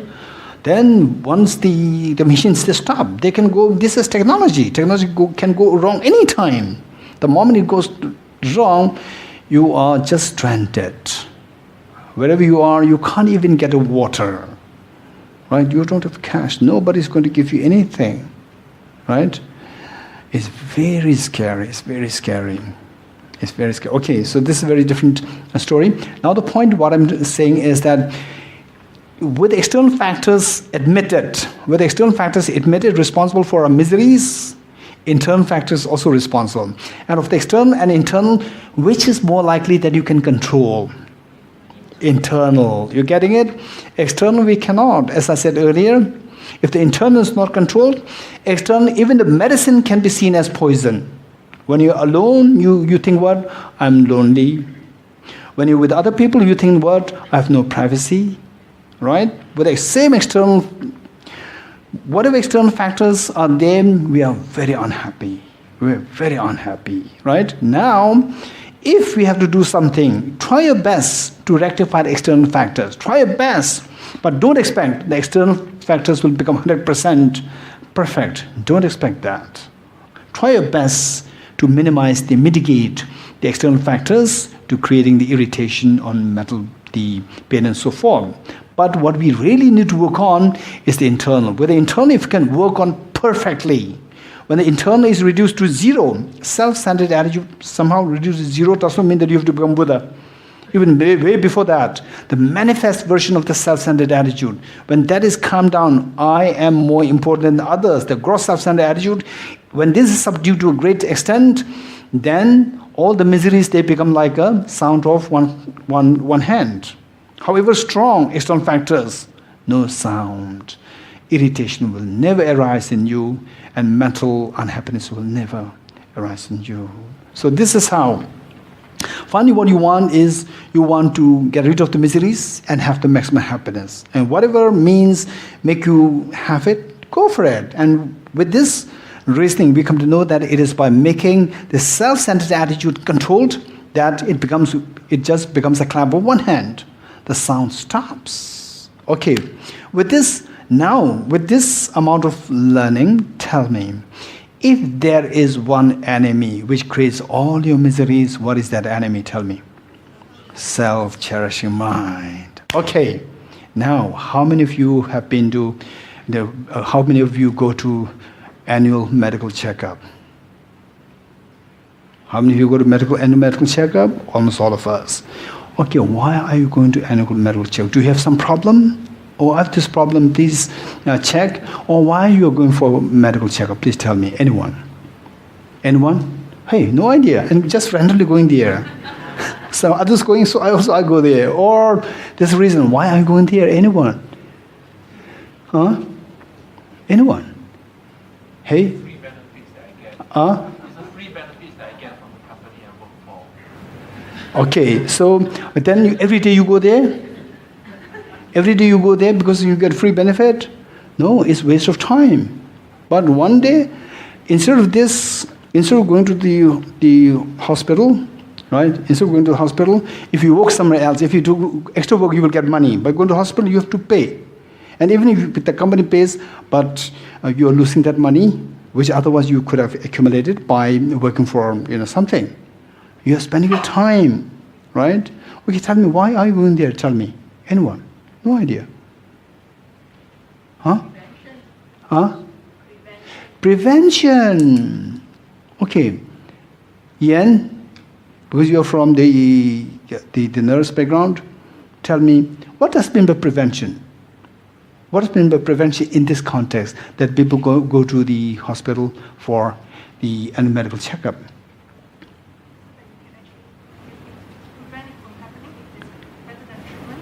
Okay, prevent that from happening. Okay, prevent that from happening, meaning, say, there must be something there. Should there be something? Should there be some problem there? If there is problem, which means, before we say prevention, we say to check if I have any problem. You're getting it? To check for annual checkup is not that I have a problem. Please, they see what exactly is the problem. No, I don't know whether I have a problem. I don't know, and I have no ability to check it. You are the doctor, right? You check it. You check if I have any problem, and then the doctor says it will cost you $300. Okay, I don't mind. Then you pay. Right? A check or whatever, $300. Please check if I have the problem. Okay.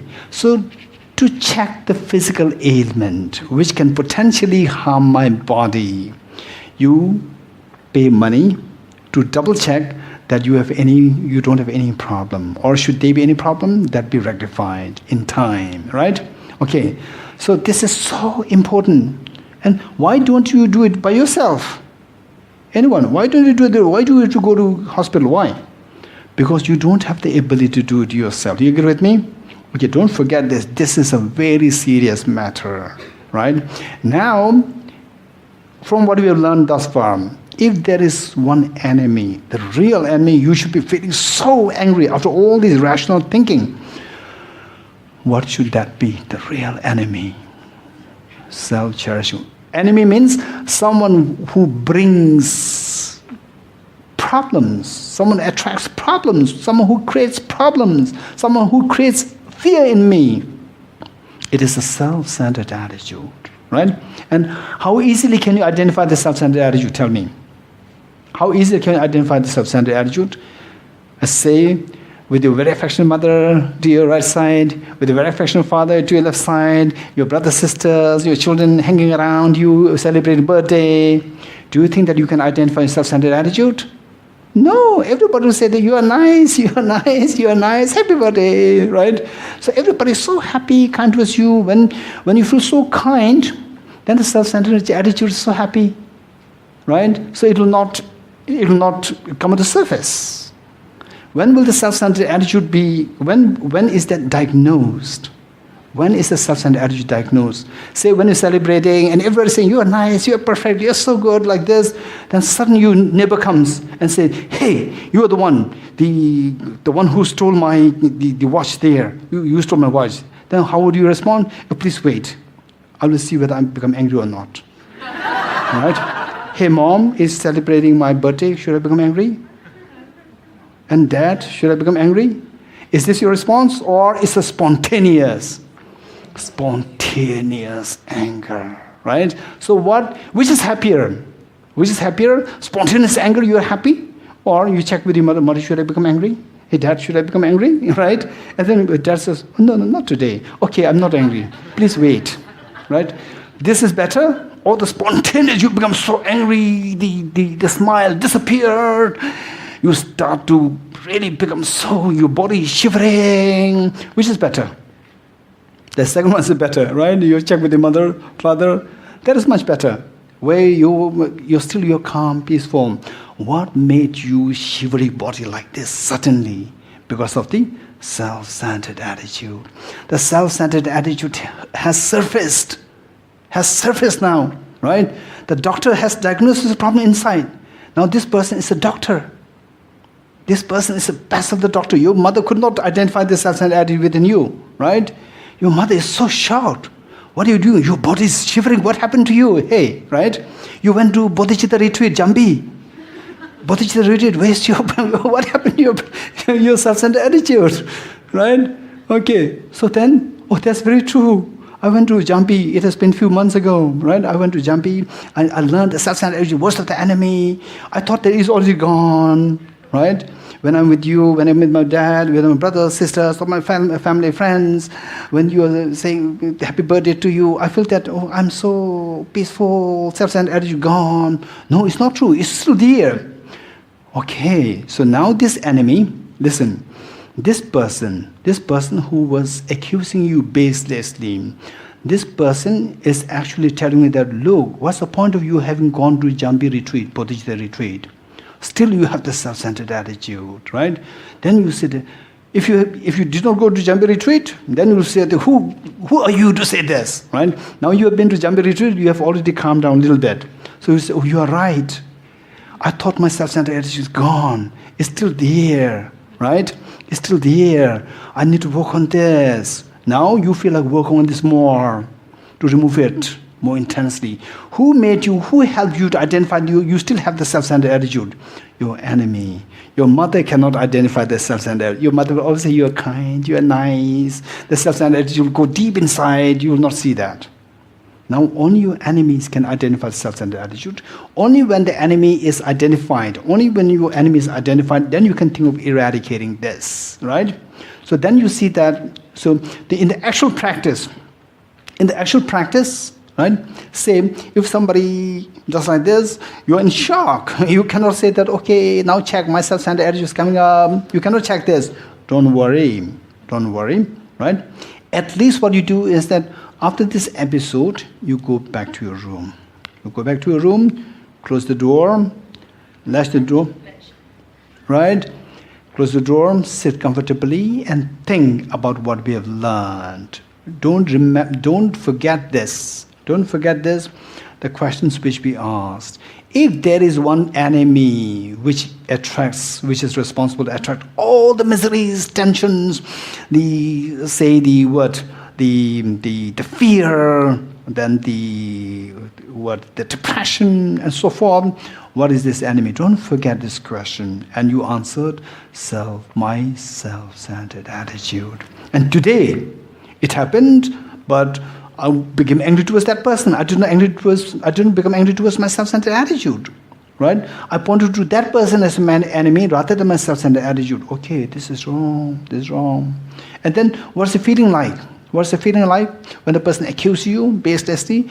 And then what's the feeling like? So corrosive inside, so corrosive, boiling, so corrosive. Okay, do you like this feeling? Answer is no. And this feeling is attracted by the self-centered attitude. So this person, you should be feeling so grateful to this person. Had it not been for this person, you will never identify this self-centered attitude like this. Then you will never get the chance to exterminate this self-centered attitude. Now, without exterminating this self-centered attitude, is this a problem or not? This person accusing you, and then you go into such a, nightmare. Is this a problem or not? This is a problem. When will this problem ever stop? It will never stop in its own. And how many of such people you will meet in the future? This life, next life, so forth. Endlessly many you have to suffer. Endlessly many you have to suffer. But today, if you can rectify this endlessly many suffering, all you can stop today with this practice. Right? Now, who gave you the opportunity to stop all these prospective, endlessly many such sufferings to come in the future? Who gave you this opportunity to stop that? This person today. This person today, combined with the Jambi Bodhicitta retreat and meeting with this person today, combined together, give you the chance that I'm so lucky. If it has not been for this person, then again the Jambi retreat may slowly disappear from my mind. And then again, when the person attacks, I will never be able to see the fault with my self-centered attitude.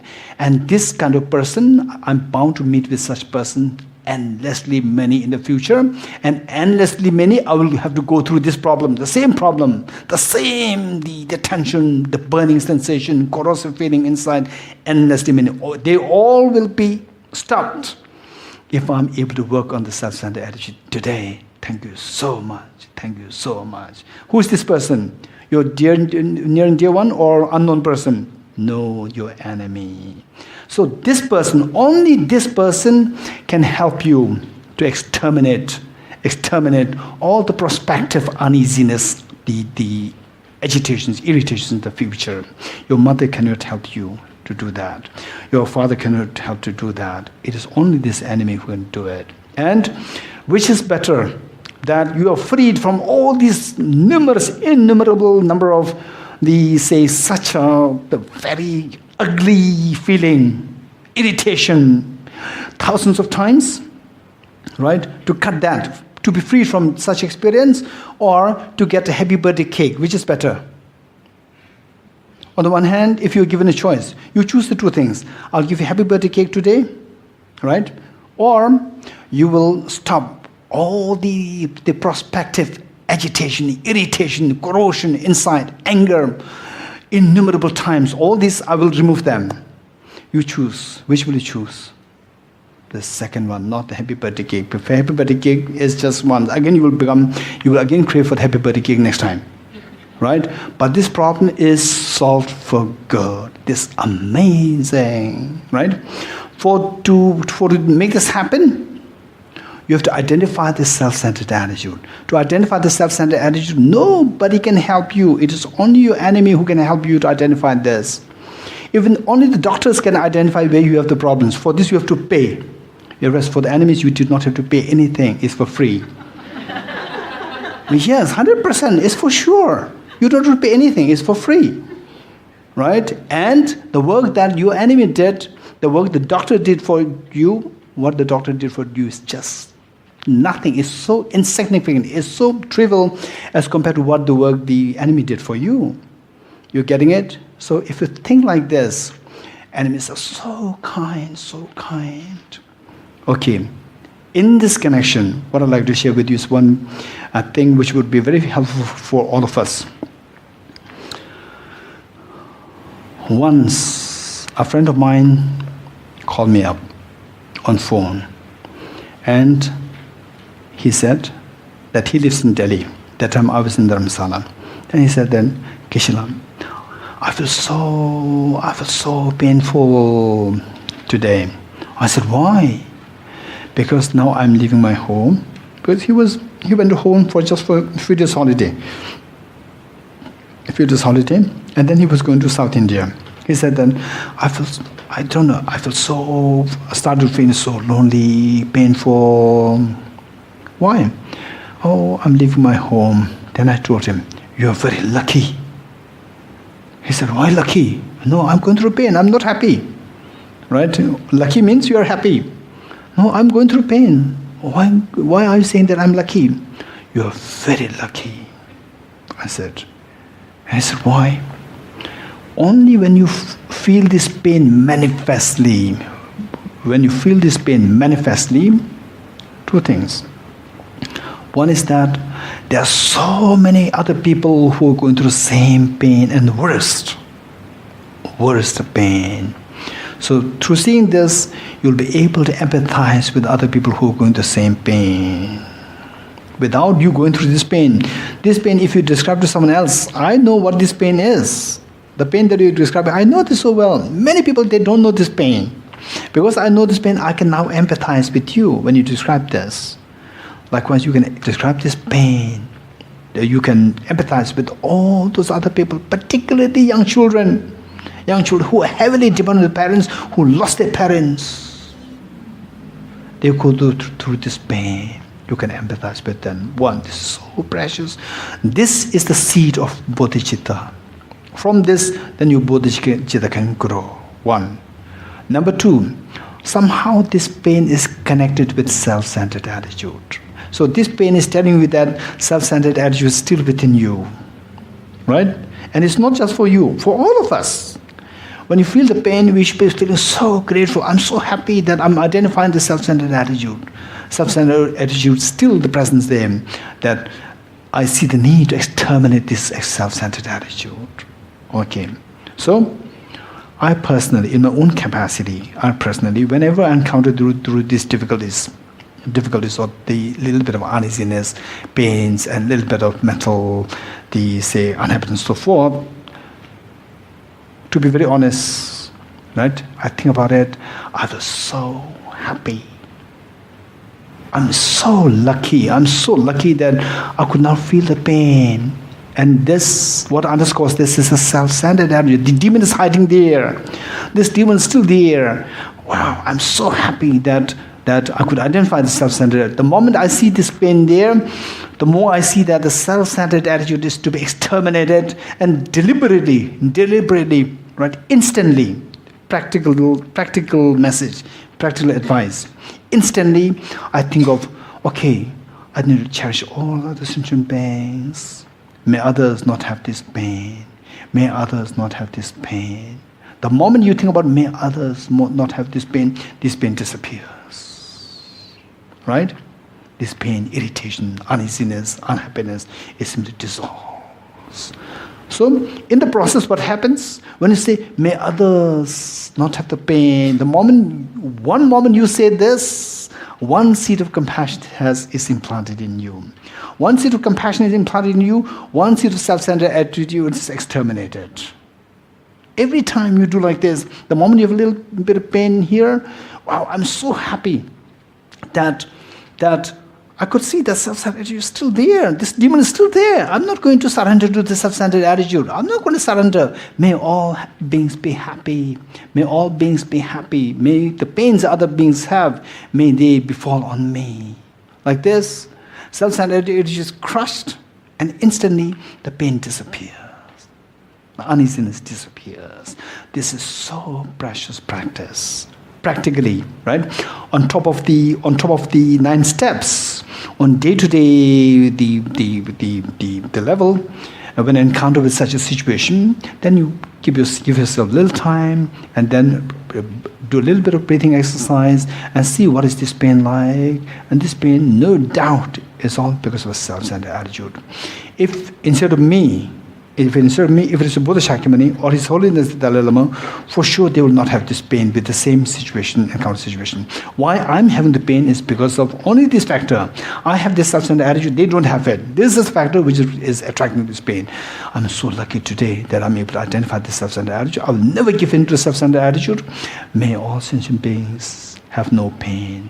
May all sentient beings be happy. May I be able to take the responsibility to make all others happy, to remove the miseries of all others. You do like this, every time, the instant you could feel that the uneasiness dissolves. As I said earlier, the moment the uneasiness dissolves, what happens? That the other cherishing mind, one seed, extra seed is put there. Right? Like if you could remember the analogy that I gave you, like the very dull, dusty stupa. Right? If you want to make it gold, you don't have to demolish. You don't have to demolish and put a new gold. It's very easy, and it's not possible. The stupa of a mind, it is not like demolishing everything and building up new. No. So what we do is that remove one brick, remove one dull brick, replace it with the golden brick. Just do this.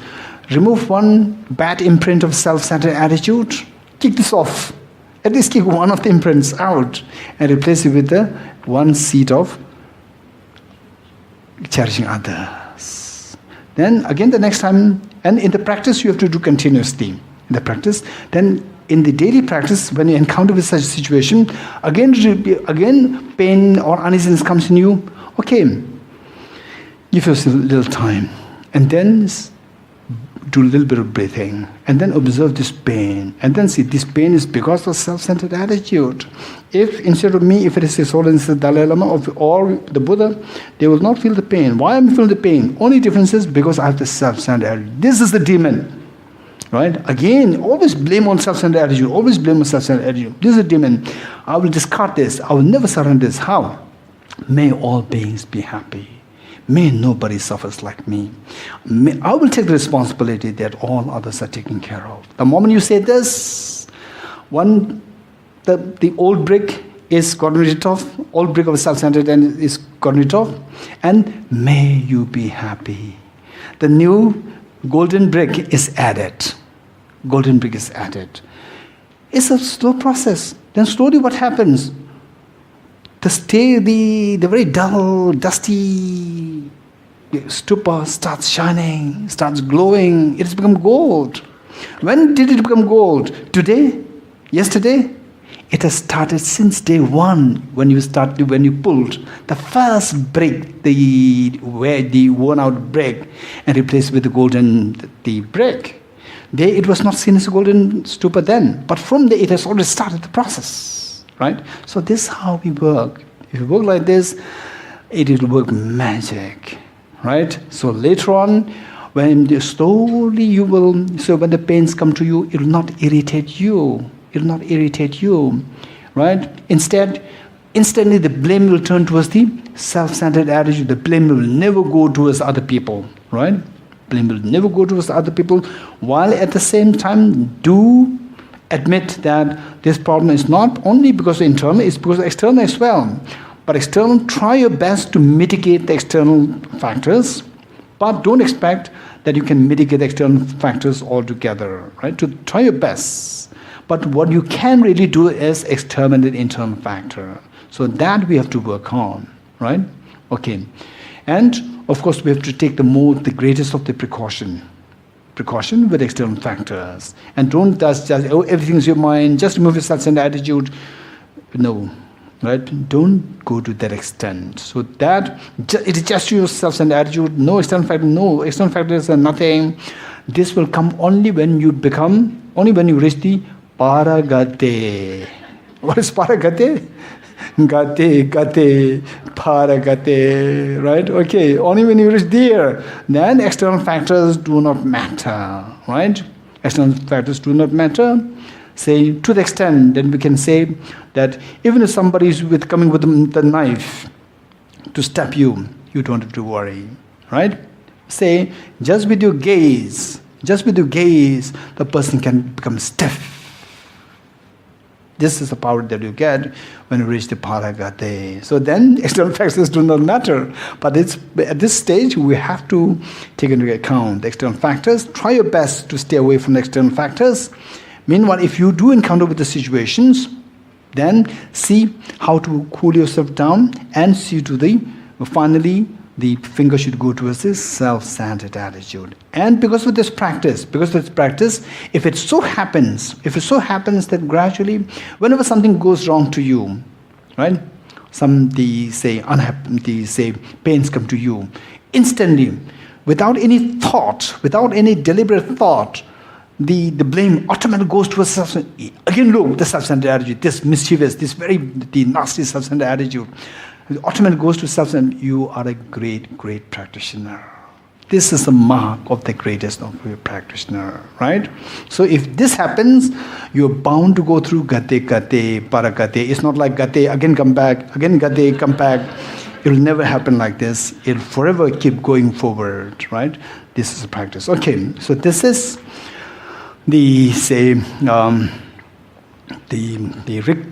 special recollection of the kindness of others. Now from this we see that near and dear ones, they give you benefit, no doubt. Even the neutral beings, we come to know that all the benefits that you get, they're all coming from the neutral beings. And say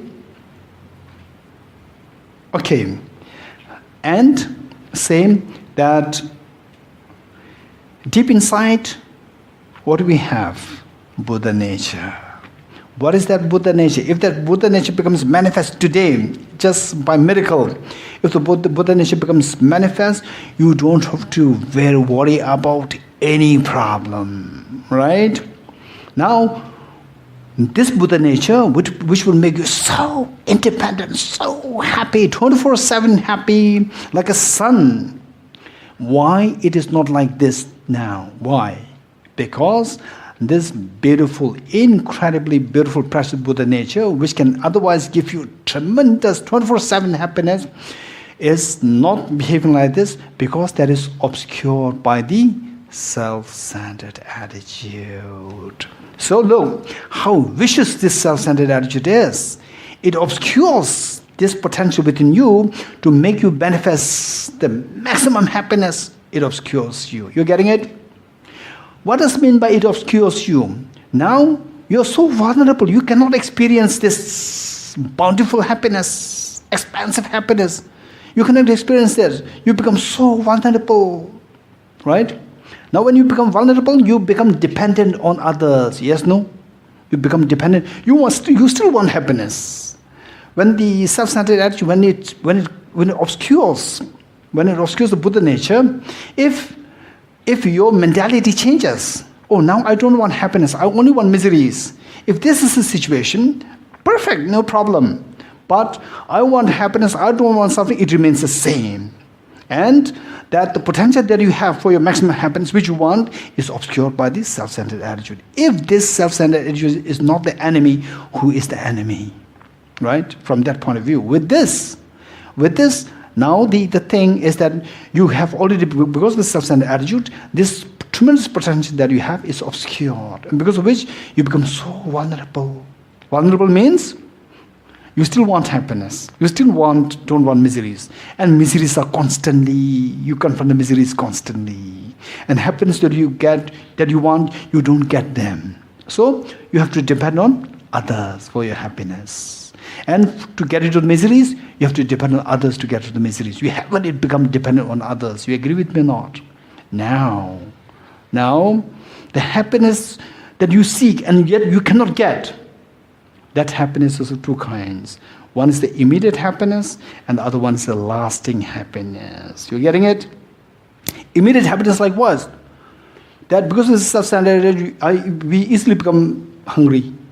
We easily feel cold. We easily feel hot. We easily feel sweaty. Right? All these problems, and then because of the same, just the sound of the clock, tick, tick, tick, you cannot sleep. Right? We are made so vulnerable. So I like to have a sound sleep, and the clock is there, and then it makes tick, tick, tick. You never sleep, right? We see that we become so vulnerable. So we need the immediate happiness, and we're not getting it. We need the lasting happiness. We're not getting it. For the immediate happiness, for example, say, oh, okay, the morning practice at what? At 5:45, right? At 5:45 morning practice. Okay, then you come. Then what is the breakfast? 7:30. Okay, 7:30 breakfast. You go there, and the breakfast is ready, right? Okay, who prepared all these things? All these people who got up so early, they prepared these things for us, right?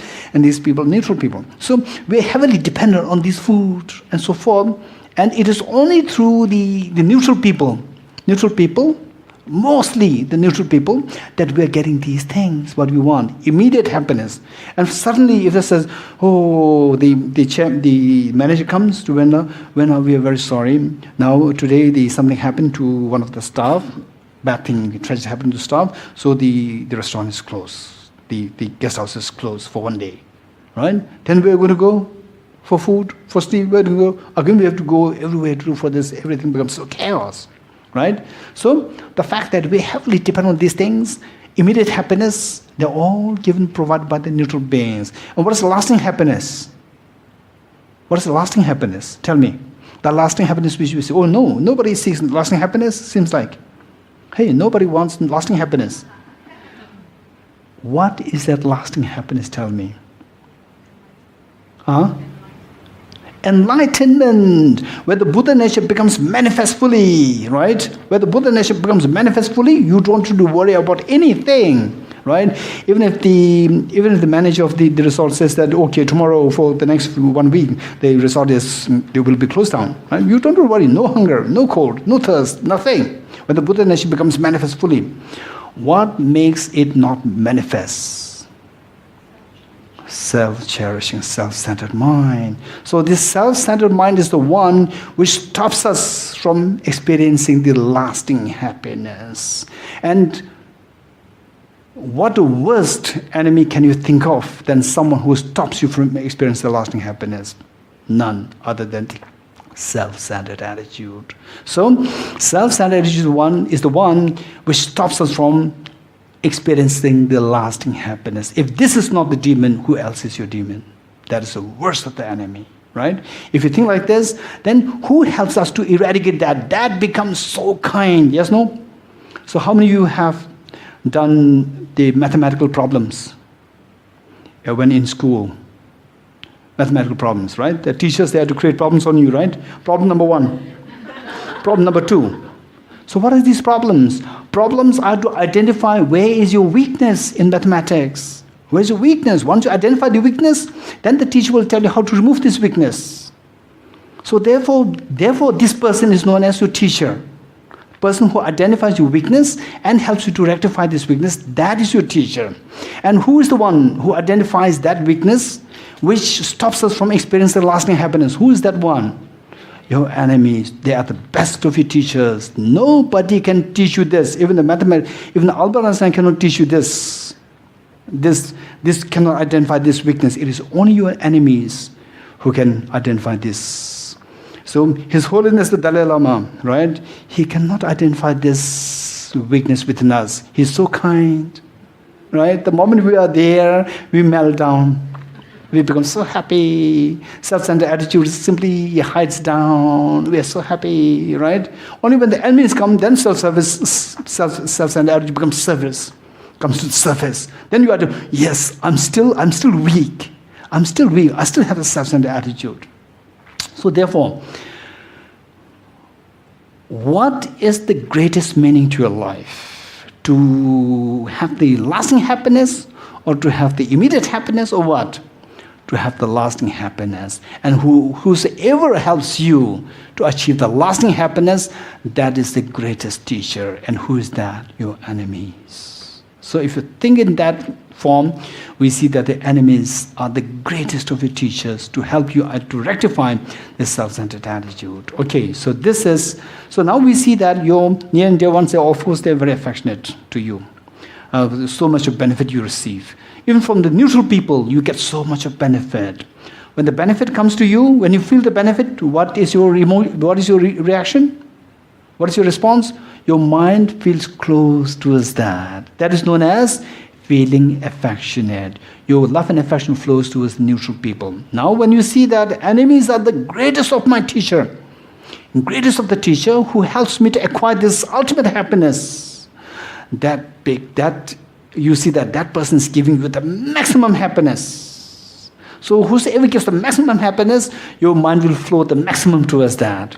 Your love and affection flows maximum towards your enemies. Now we see that your love and affection flows to everyone. There's no one to whom your love and affection does not flow. You agree with me? If you love everyone, where's the enemy? Enemy dissolves, right? So there you see that all beings are so beneficial. They are so kind with you in your journey towards Gade, Paragate, Parasamgade, Bodhi, Swaha. So with this, what happens is that your mind flows with tremendous love towards all sentient beings, near and dear ones, neutral beings and enemies. It flows equally towards everyone. Okay. With this, then what happens? Then when you think about the plight of the sentient beings to whom you love so much, when you see the plight of the sentient beings are suffering terribly. Sentient beings are suffering terribly. How? Because of the three miseries, suffering, change, and the pervasive conditions suffering. Particularly, all boil down to the two demons, self-grasping, ignorance, self-centered. How difficult it is for us to conquer the two demons. Very difficult. And all the sentient beings, likewise, they are going through these miseries of being under the sway of the two demons. Then you feel exceptionally compassionate. May you say, what is your response? Say you have a very loving mother, and you, particularly when you are aged like 6 or 7, you are so tremendous love and affection towards your mother, and suddenly the mother feels sick. What is your response? What can I do? What can I do? What can I do? Right? When you see the pain in your mother, you just feel like, what can I do to remove the pain in my mother? This is the only thought that comes to you because of the two factors. One, you love the mother so much, and number two, you feel the pain in the mother. When these two things are there, automatically compassion flows. Your love and affection manifests in the form of compassion. May you be freed from suffering. Right? Okay, now with the step number 7. With the step number 7, we come to the point where we have the first factor for the compassion, which is the love and affection towards all the sentient beings so intensely. Now the second factor is what? To see the pain in the sentient beings. Right? You think about the pains of sentient beings. The sentient beings are tormented by the 3 kinds of suffering, particularly the 2 demons. That tremendous pain. When you see these 2 things happening, that tremendous love flows towards the sentient beings, and the beings in the plight of acute pain, 2 things combined together, automatically your love and affection transforms into the form of compassion. May you be freed from suffering and the cause of suffering. What is this? This is great compassion. Right? Okay. Now, with this great compassion, the next question. Who will remove? You said that may all my dear mother sentient beings be freed from suffering and cause of suffering. Who is going to do it? That's a good question. I will do it. I will do it. Right? The mother will never say that the child is acutely in pain. Right? And okay, the child has to be taken to hospital. Who will take it? Okay, brother, would you mind taking the child? No, the mother will jump. The mother will take the child to the hospital, right? I will take the responsibility that all my dear mother sentient beings are freed from suffering. So this is what? Altruism, step number 8. Step number 8. So compassion is in between. It is implicitly mentioned. Great compassion is implicitly mentioned. It must be there. Without this, you cannot jump from step number 7 to step number 8. Between step number 7 and 8, you must include the great compassion. It is implicitly there. It is implicitly there. Okay, with this, I will take the responsibility that all my dear mother sentient beings are freed from suffering and the cause of suffering. Step number 8. Okay, the next question. How are you going to do this? This next question. How are you going to take this responsibility of removing all the suffering of the dear mother sentient beings? How would you do this? So, then you check in the history of the humanity.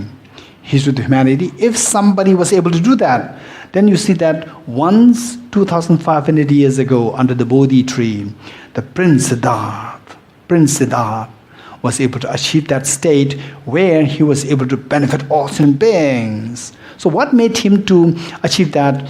Because he perfected in 3 qualities: perfect love, perfect knowledge, and perfect power.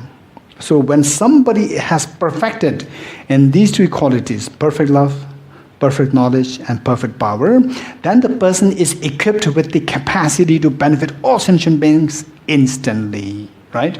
So this one is known as the enlightened one, or the Buddha. Then the next commitment, if this is what happened to Prince Siddhartha, may I also become one like him. May I become Buddha for the benefit of all my dear mother sentient beings.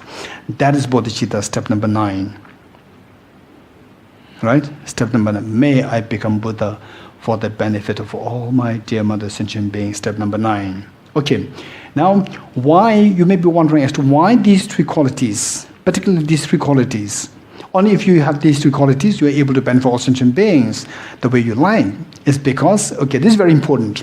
So therefore, in future, whenever you think about the Buddha Shakyamuni, don't think about just a very kind person like this.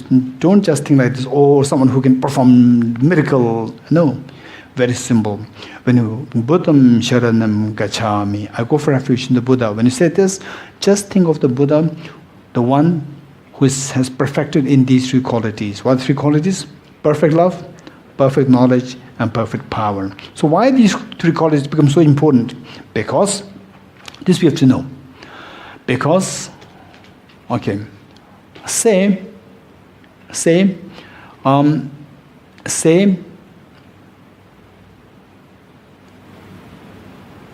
Okay. Say you are a very young child. You're a very young child going to school, and your father tells you that, hey, my daughter, my son, study well. If you study well, I'm always there to support you, right? And you are not so keen on physics. You are not so keen on physics. Now your physics exam is approaching. Within 1 week, your physics exam is approaching, and you don't know any physics. And then suddenly you remember what your father said. You go to his father, Dad, please help me. Tomorrow, after the 1 week, is my physics exam. Please teach me. You promised to help me. If I want to listen, now I like to study physics. Please teach me physics. And what's the response of your father? Your father says, when I was in school, I always failed in physics. Which means the father could not help you. Why he could not help you? Because he's lacking what? He's lacking the knowledge. Without the knowledge, the person cannot help you fully. So therefore, your knowledge must be thorough. So the father feels so sorry for you. And the father says, oh, don't worry. Our next door neighbor is a physics professor. Although you are in class, what is class 5? Like 5th year? What is that? Primary 5. They say primary 5, but don't worry. Our next door neighbor is a physics professor in the college. And then go. And you go there, knock at the door, and the physics professor with a very thick spectacle says, hey, young girl, what do you want? Hey, young boy, what do you want? Oh, after 6 days is my physics lesson. Please teach me physics. 5,000 Sing dollars per month, per hour. 5,000 Sing dollars per hour. I'm teaching in college, and you are under special consideration. Otherwise, I have no time. 5,000 Sing dollars per hour. Impossible. You go to your father. This is what the professor is saying. Okay, even the professor could not help you. He has the perfect knowledge. He cannot help you. Why? Why? Because he is lacking love. If somebody really has to help you, that person must have a tremendous unconditional love towards you. And number 2. And the father felt so sorry. Then the father said, okay, don't worry. Although your mother is not a physics teacher, but when she was in school, she is a topper in physics. And she'll come this evening after her job. She'll come. And the mother comes, you jump into the mother's lap, right? And mother, oh, please teach me physics. And mother says, please don't come close to me. I have the stale food problem. I have a diarrhea problem. I have a loose motion because I had the tap water, right? Please don't come close to me. I'm in pain, right? Even the mother could not help you. Why? She has good knowledge. She loves you so much. Even the mother could not help you. Why? Because she doesn't have the power to help you. So if somebody is to really be the reliable guide, the most reliable guide, the person should be equipped with the 3 qualities: perfect love, perfect knowledge, and perfect power, right? Only if you are endowed with this quality, then you are in a position to benefit all dear mother sentient beings. So when you are endowed with these 3 qualities, you are entitled as the fully awakened one, the enlightened one, the Buddha, right? So this is where may I become Buddha for the benefit of all sentient beings, the one who is endowed with these 3 qualities. So that is Bodhicitta, step number 9, right? Okay, good. When is it possible that we can take the refuge tomorrow? We can switch somewhere? No? Okay. Oh, yeah. Okay. So otherwise, okay. Tell me when can we do it? After 15 minutes. Okay. We'll say what we do is that we will tea break now. Tea break for the rest. And then after 15 minutes, those who are taking the refuge will come here. We will do the refuge, the procedure, which will take about like 1 hour. And then the night for the word optional group discussion. At the time of the optional group discussion, then we will do the practice how to design the practice, how to design the daily practice. If you have like 1 hour, if you have half an hour, if you have only 5 minutes, what do you do? So design the practice we'll be doing at 8 o'clock instead of the optional group discussion given, right? Okay, in 15 minutes, let's say at 6 sharp, we will do the refuge thing, and others will continue to have their group discussion. Yeah. Okay, 3 prostrations.